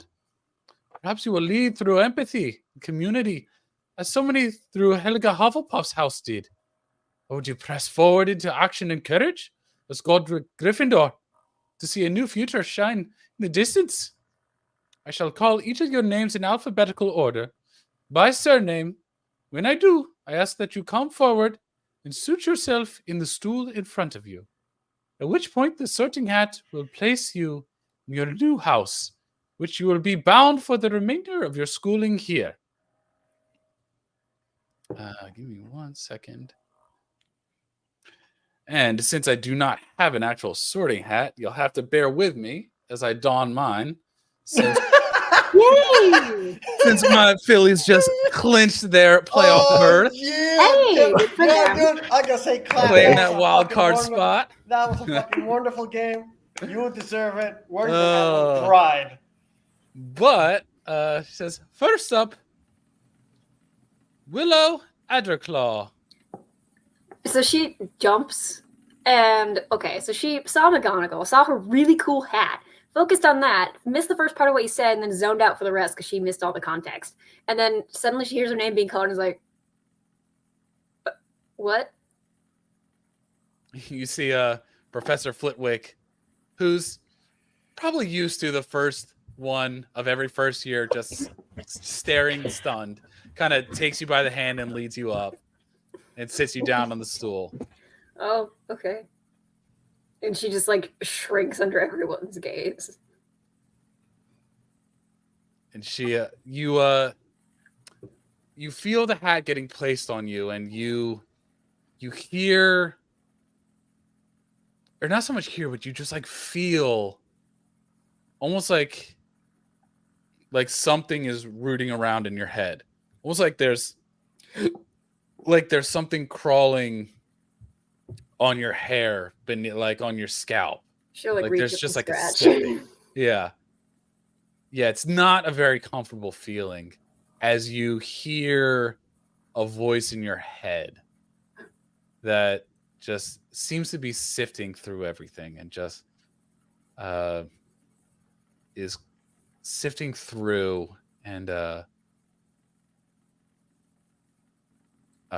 whispers to you, a curious little one. Oh my god, you're alive? Are you eating my brain right now? And you don't necessarily hear a response, but you hear no one else hears this, but you hear him you hear the hat kind of speak to you. You've lost so much already. Are you ready to gain something new through studying here, I wonder? I'm mostly just really confused. I'm sorry. How are you talking in my brain? And then everyone kind of can hear the hat out loud as well. It's like,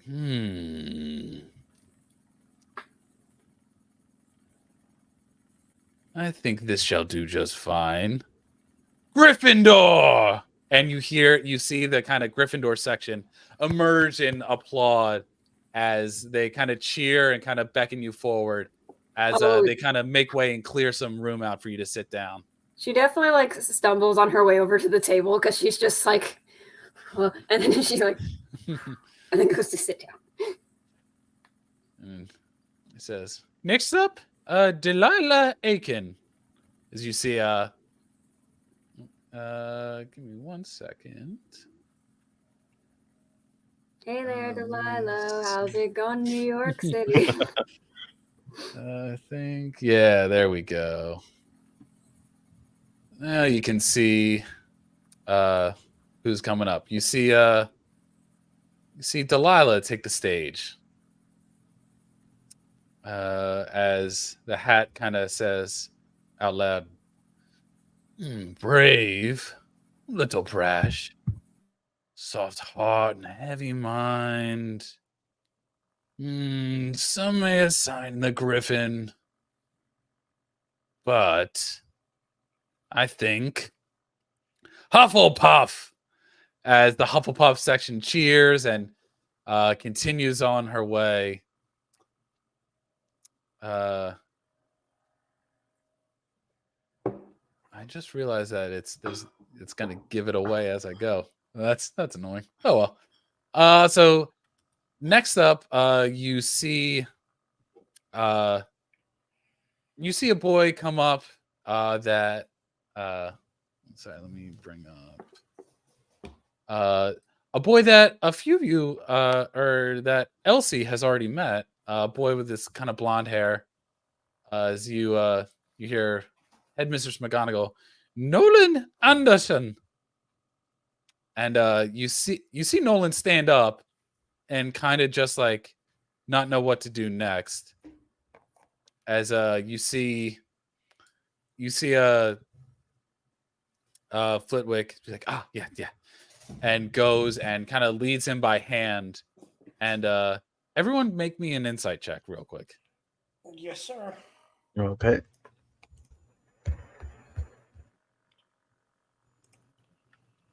$11. I got a 7. Okay. 19. Got a 14. All right. Unless I say you're stuck on Delilah. All right. So yeah, I think I'm just gonna do it after so that I don't give the house away. Good point. Yeah, but yeah, Willow and Orenzio, you notice more so Willow. You notice that it's kind of weird that he's not necessarily looking at the stool, and that when Professor Flitwick is leading him to the stool, he's placing the hand on the stool as if to say, "This is the stool." And you kind of piece it together that Nolan is blind and just does not know where the stool is. Is there magic to face that? No. Some things cannot be fixed by magic. But as Nolan sits down, the hat gets placed on him. See, brilliance here. charisma too. I'll be watching you. Hufflepuff. As Nolan gets his yellow kind of digs and is sent to Hufflepuff with a clapping section as well. The headmistress looks. Yeah. Oscar Bakuchuki. Chiku. I'm sorry, dear. That's fine. No worries. No worries. Oscar. I look before I go forth. I look at Elsie. I'm just metagaming here, and Elsie's kind of like near me, so I just look at her. Should I sting bump this place? Elsie has a horrified look in her eyes and desperately shakes her head and says, "No." Okay, good. Bad timing. Bad timing. And I just walk forward. Okay. You take a step forward, and the hat gets placed on you. And you hear the voice in your head, like almost sifting through these memories. And you even see like some glimpses of these memories. And you hear a whisper. Only you hear it. But you hear, tell me, do you think you're serving justice or just being a spiteful little girl? That kind of takes me back because I wasn't expecting something so truthful. And I just go, I'm just doing what I think is right. And then audible for everyone to hear. You hear the hat chuckle. Whatever. I guess it's only your response that matters, not the truth. Gryffindor! As the Gryffindor section just roars in applaud. And Will is just like, yeah, come sit by me. Woo! Next up, And then when Asuka gets to the table, she's like, I actually think my uncle's gonna be really mad. I wasn't supposed to go in this house. What do I do? We just roll with it. Okay. and Orencio Barella. I stand up and just fix up my robe and just walk in with confidence. Okay. You get the hat, sorting hat placed on you. And almost immediately, you get that impulse of when you used that just instinctive reaction all those years ago with your little brother. And that just feeling and almost memory comes back to you as you hear the hat kind of whisper in your head. Tell me, are you a protector or just an instinctive defender? Would you do it again if it wasn't your brother? Questions I ask. What do you think? I only protect those who are close to me.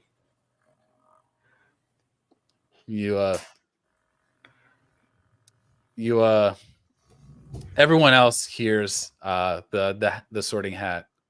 It's like, honest, but practical, if a little sheepish.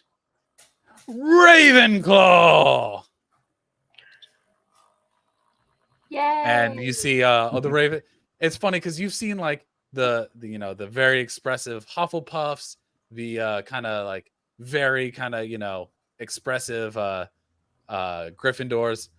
Ravenclaw, they give like a golf clap and like seem excited, but like not very animated.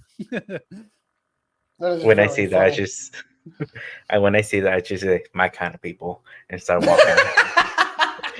Fair. And Wilhelmina Blythe as let me get my own notes out here.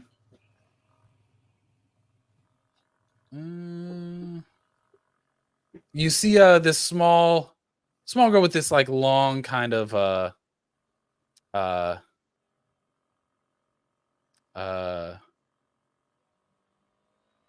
actually sorry, like a very large girl, like tall that is, and kind of like stockily built, like it's definitely kind of like competing with Willow for, Tall Girl Club. And goes up there, and everyone kind of that hasn't been sorted yet can kind of hear under her breath, "Is Billy?"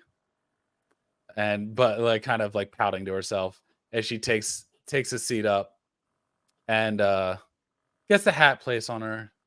Says, yes. You will do well in one place. Ravenclaw! As you hear the golf claps as well, as Wilhelmina Billy Blythe takes her place in a Ravenclaw. Juniper Byrne, as you see a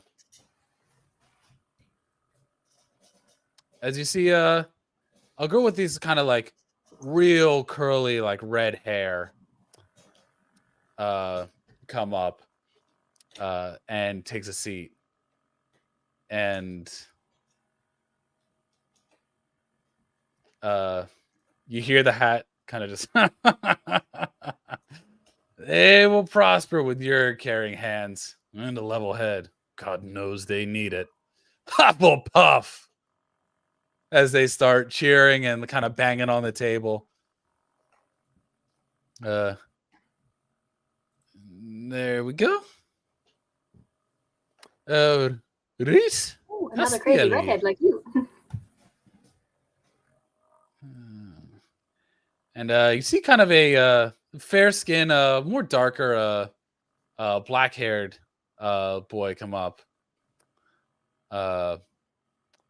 And the hat gets placed. Difficult. Struggle here. Need to prove yourself. Choices. I would say Ravenclaw. As another boisterous golf clap emerges. Reese. Darcy Collins. Let's see. Darcy was in our group when we were running around places.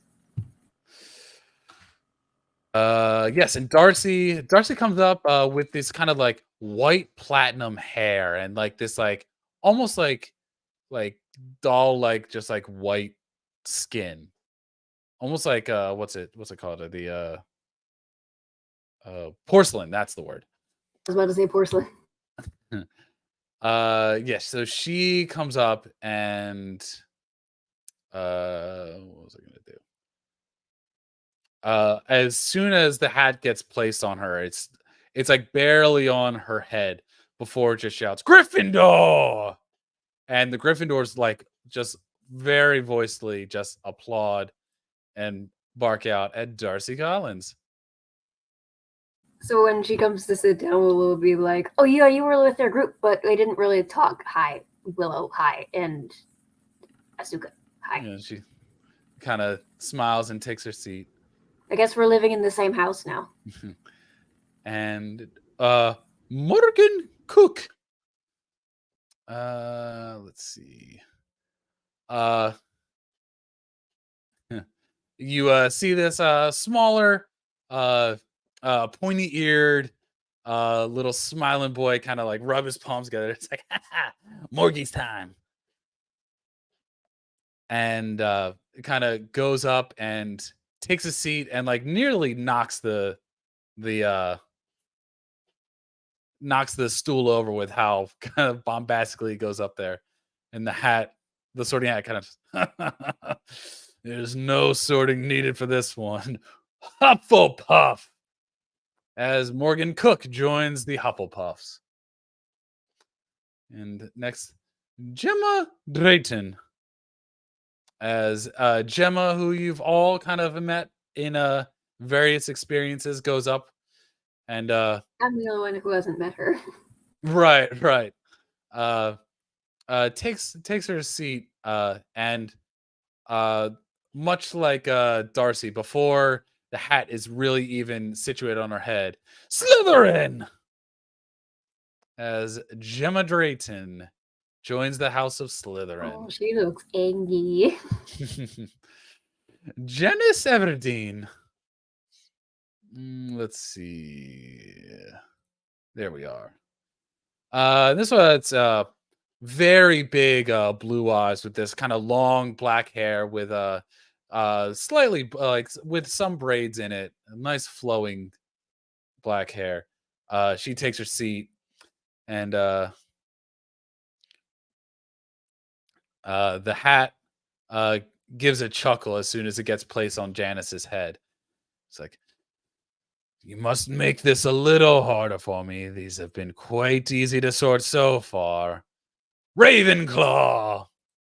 As Janice joins the crew of golf clappers. Wilfred Gideon?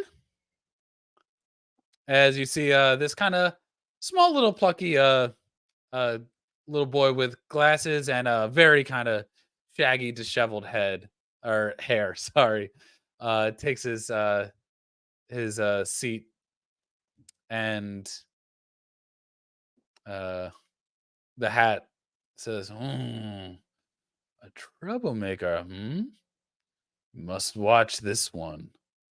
Oh, not a Ravenclaw. Oh, I don't think that'll be a problem.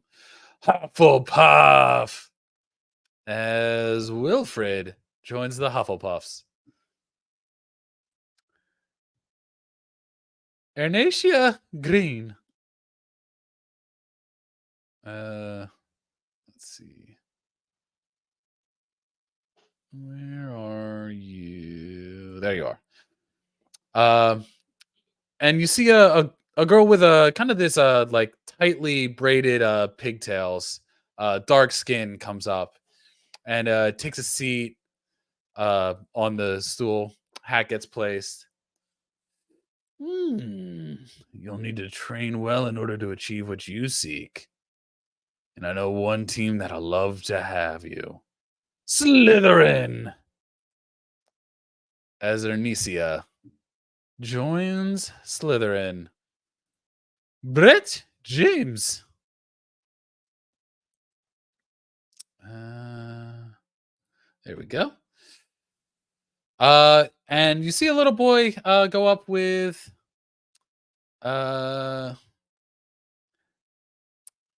goes out with like kind of this like puffed out afro and takes a seat. And you see McGonagall trying to like press the hat down to really sit on his head correctly. And says, I see the eye of an artist in the mind of a scholar. Ravenclaw!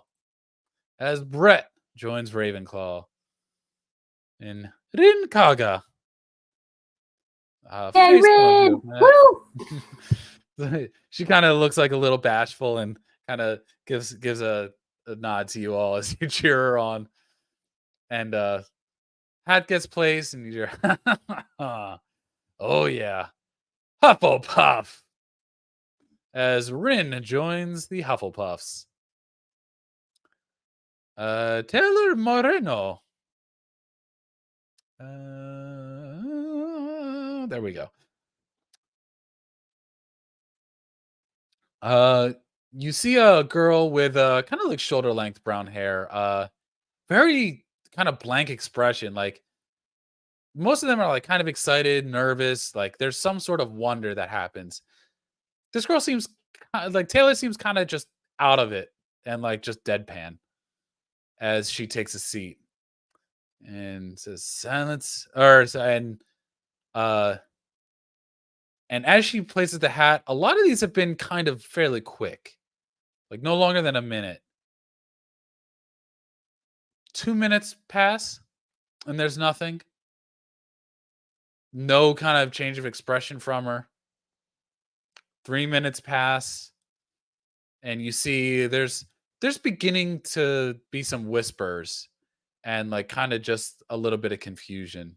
I'm gonna lean over and whisper to Darcy and Asuka, I think the hat is eating her brain. I'm gonna look back at her and just be like, that's not how the hat works. And after about 5 minutes, you finally hear Slytherin as Taylor joins Slytherin. Let's see. Nate Matthews. And you see kind of like has a scholarly look to him, has these round glasses and kind of a shorter brown hair, kind of swept to the side. Has a kind of a reading look to him, and sits down. It's like, the hard on this one. He must be Gryffindor. As Nate joins Gryffindor. Oh my gosh, yeah, another one. Hi, I'm Willow. Hi, so. And Sedline Milne.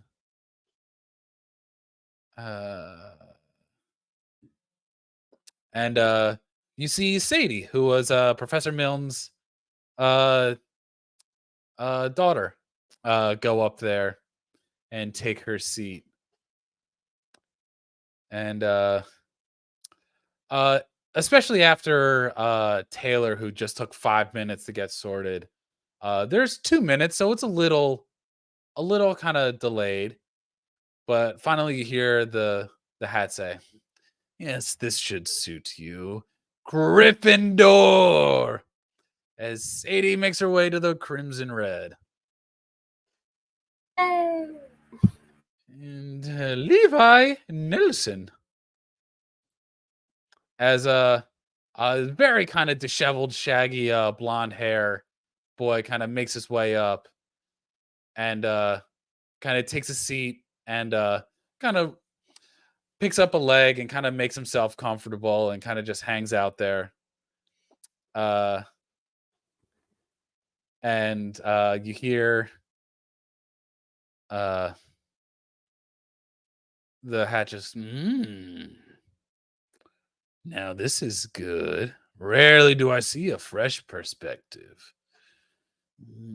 Friends shall gain a greater view with you in Slytherin. As he takes the green. Yeah, wasn't Levi also with our group when we were going around shopping? Yeah, he was around. Cool. And Saoirse O'Sullivan. Let's see. Sits down, and there's about a minute that passes before. Yes. I assure you, you'll do your best in Ravenclaw. As Saoirse O'Sullivan. And I had to get that spelled phonetically because there's no way I was getting that Irish ass name. She's so cute. Logan Peel. And you see Logan come up, kind of this bright-eyed, shaggy black hair boy comes up and takes a seat. And you hear the hat kind of give a chuckle. It's like, oh, they come in threes this year. It's always the same with you, Peels. Gryffindor. As Logan joins Gryffindor. And Sarmanth Peel. And you see a girl with kind of pulled back brown hair. She's like, oh, that's Sam, but whatever. And the hat gets placed, and it's like, no, I think your father wouldn't undo my threadlings if I didn't. Gryffindor. And Sam joins Gryffindor. And next, to everyone's surprise, Saloa Peel. Sorry, As the last of the Peels goes up. She's got like a little longer brown hair, a little bit paler complexion with some freckles. And you hear the hat talk out loud. Your siblings will need a steady head, especially your sister. Gryffindor! As the peels make their way to Gryffindor. Oh, it's like all three of you. Well, at least you guys are used to living together. This is going to be new for the rest of us, you know? And you see Sam kind of chuckle and just say, Father would undress that hat if he did otherwise. And Drusilla Pruitt. And Drusilla, sorry. oh, Drusilla. What did I say? Drusilla. Yeah. Yeah, Drusilla Pruitt. And you see this it's like almost like you see like she almost like moves like a little too still, and it's like a little unnerving as she like gets up there. As she kind of takes her seat with this kind of like bobbed black hair peering out as a hat gets placed on.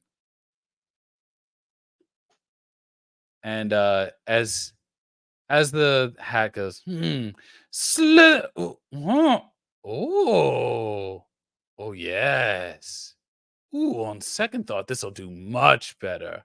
Ravenclaw. As Drusilla almost takes the green, but fades to blue. And Eloisa Scarlet. Let's see. Where did I put? Yay, Elsie! She's just sitting there hesitantly. Oh, that's right. It's a player. I was so loose looking at my notes for it. It's like, why did I have this NPC? I'm sorry about that.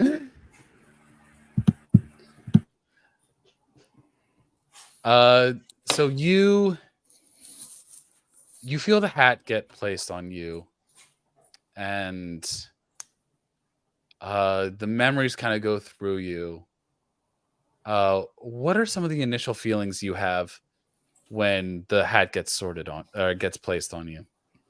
I think she's just sort of sitting there expectantly and thinking of all of those pictures she was just looking at as they were walking in of all of her high achieving Slytherin relatives. So I don't even think there's like I think it's just something that like her whole life it's been like, okay, this is what's going to happen when I show up, and they put the hat on your head and it says Slytherin. Okay.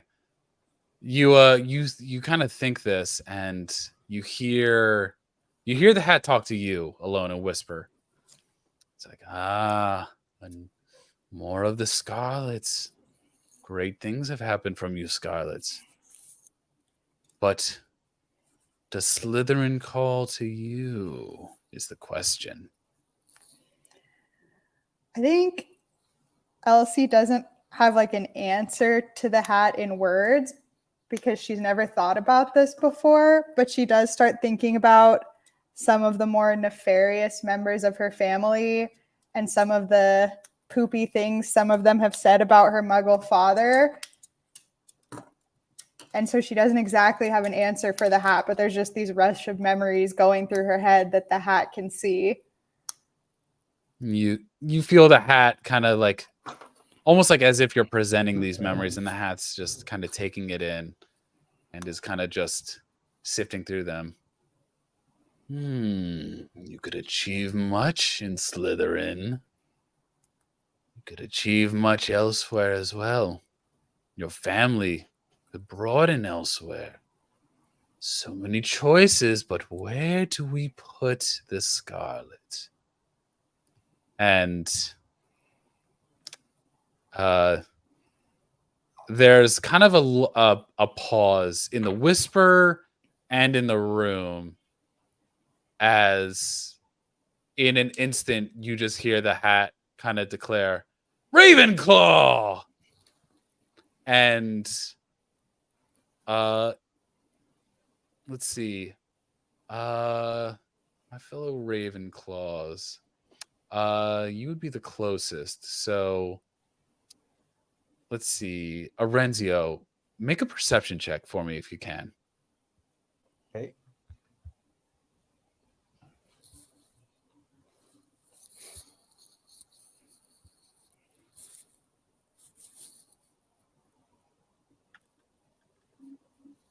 $18. Okay. Yeah, so you. Yep, perfect. You hear an audible gasp, and you look back and see that Gemma now is like a little shocked. Oh. But the Ravenclaws just welcome you in, and they're all kind of doing their clap. I think for a second before she gets up and goes to her table, Elsie is just sitting there, like not looking upset, but just looking shocked and sort of like looking at. You said it was McGonagall who puts the hat on their heads, right? Yes, I Headmistress think she McGonagall. sort of looks at Headmistress McGonagall like almost expectantly, and then like slowly finally stands up and walks to her table.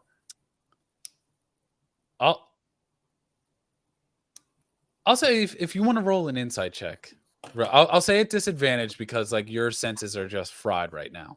Okay, insight with disadvantage. Ooh, okay, that's an 8. And if it hadn't been with disadvantage, it would have been a nat 20. Okay, an 8. It's evident to see that that she, like, there's almost a look of like not worry, but like a little bit of like sympathy for you in McGonagall's eyes. Like maybe she knows what's going on and what that just did. Mm-hmm. Yeah. I don't think Elsie even says anything. I think she just like sees this and then like drags herself over to the Ravenclaw table. Okay. Willow is now very worried about Elsie. and finally, Macy Stickle. Let's see. And you see a blonde hair girl. You see that she's like kind of just like looking around. It did not catch anything that was going on, and like McGonagall kind of needs to like snap her fingers for her to like look back. Oh, and she kind of walks up to the seat and gets the sorting hat placed on, and it's, Miss Stickle, I believe we both know where you belong. Yeah. Okay, one of us does. Hufflepuff. As Macy takes her way to the gold. And just bring back. Okay. As the last of the students kind of gets sorted, you hear Headmistress McGonagall says, "Well, with all the final students sorted, sorry, been talking too much now. Don't worry. With all the final students sorted, that's bad. Let our feast commence." As she trips over her own words. There are platters of appetizers that seem to just appear and stretch on forever, and they seem to appear out of nowhere. This is These the are cafeteria? Yep. And you see that there are just bowls of thick, creamy soup. There are plates of fresh salads. There are trays of assorted cheese. The flavors are ranging from sharp to mild. The baskets of freshly baked bread, and their crusts golden and crackling. The main courses are a testament to the culinary prowess of the Hogwarts kitchen. And there are roasted meats. Their surfaces seared to perfection. There are seafood. And they just looks fresh inside. Vegetarian options too, steamed and cooked to perfection. Their flavors enhanced with all the herbs and spices you can imagine. Sides are just as impressive. There are bowls of mashed potatoes, surfaces smooth and creamy. there are these dishes of just roasted vegetables, servings of rice and pasta, and so much more. And of course, there are desserts, cakes of all shapes and sizing, their icings and fillings, a riot of flavors, pies with flaky crust and sweet, juicy fillings, puddings and custard, bowls of fresh fruits and cupcakes, everything one could want. So, time to dig in. So, now is a little bit of time for you to meet your classmates. So, let's go ahead and do this by houses so you can meet your initial housemates. Sorry, I just want to check in. How long are we playing today? Yeah, so that's what I was going to say. This is running a little long. So this is running real long. That took longer than expected. So that's fine. So why don't we go ahead and we'll stop here and start with a little bit of the grand feast and meet your classmates a little more next time. Yeah, okay. Thank you. Sounds like That works for me. Yeah, sorry. Next time, absolutely yell at me and say time check because I will absolutely just forget to Go look at the on. clock. Yeah. I Oh feel wow, that. it's very late. Yeah, my bad about that. But all right, welcome to Hogwarts, and now everyone is sorted. Yeah. Yay. I'm really enjoying interacting with your guys' characters. I'm having a lot of fun. And Yeah, I this have is a and good I group. have questions. Well, save them for next time I because know. inter-party roleplay is fun. It is. Yeah. All right. I've sucked up I know enough of your Willow's trying to time. think of a way of like, should I go ask to talk to the Sorting Hat again? Because my uncle's gonna be really mad. We've got a few in the party that want to have some choice words of the Sorting Hat. She's just more like, I forgot to mention I'm supposed to be in this house. I think there was been. Sorry, that was my bad. I forgot. All I got a right. little overwhelmed because there was something speaking in my brain.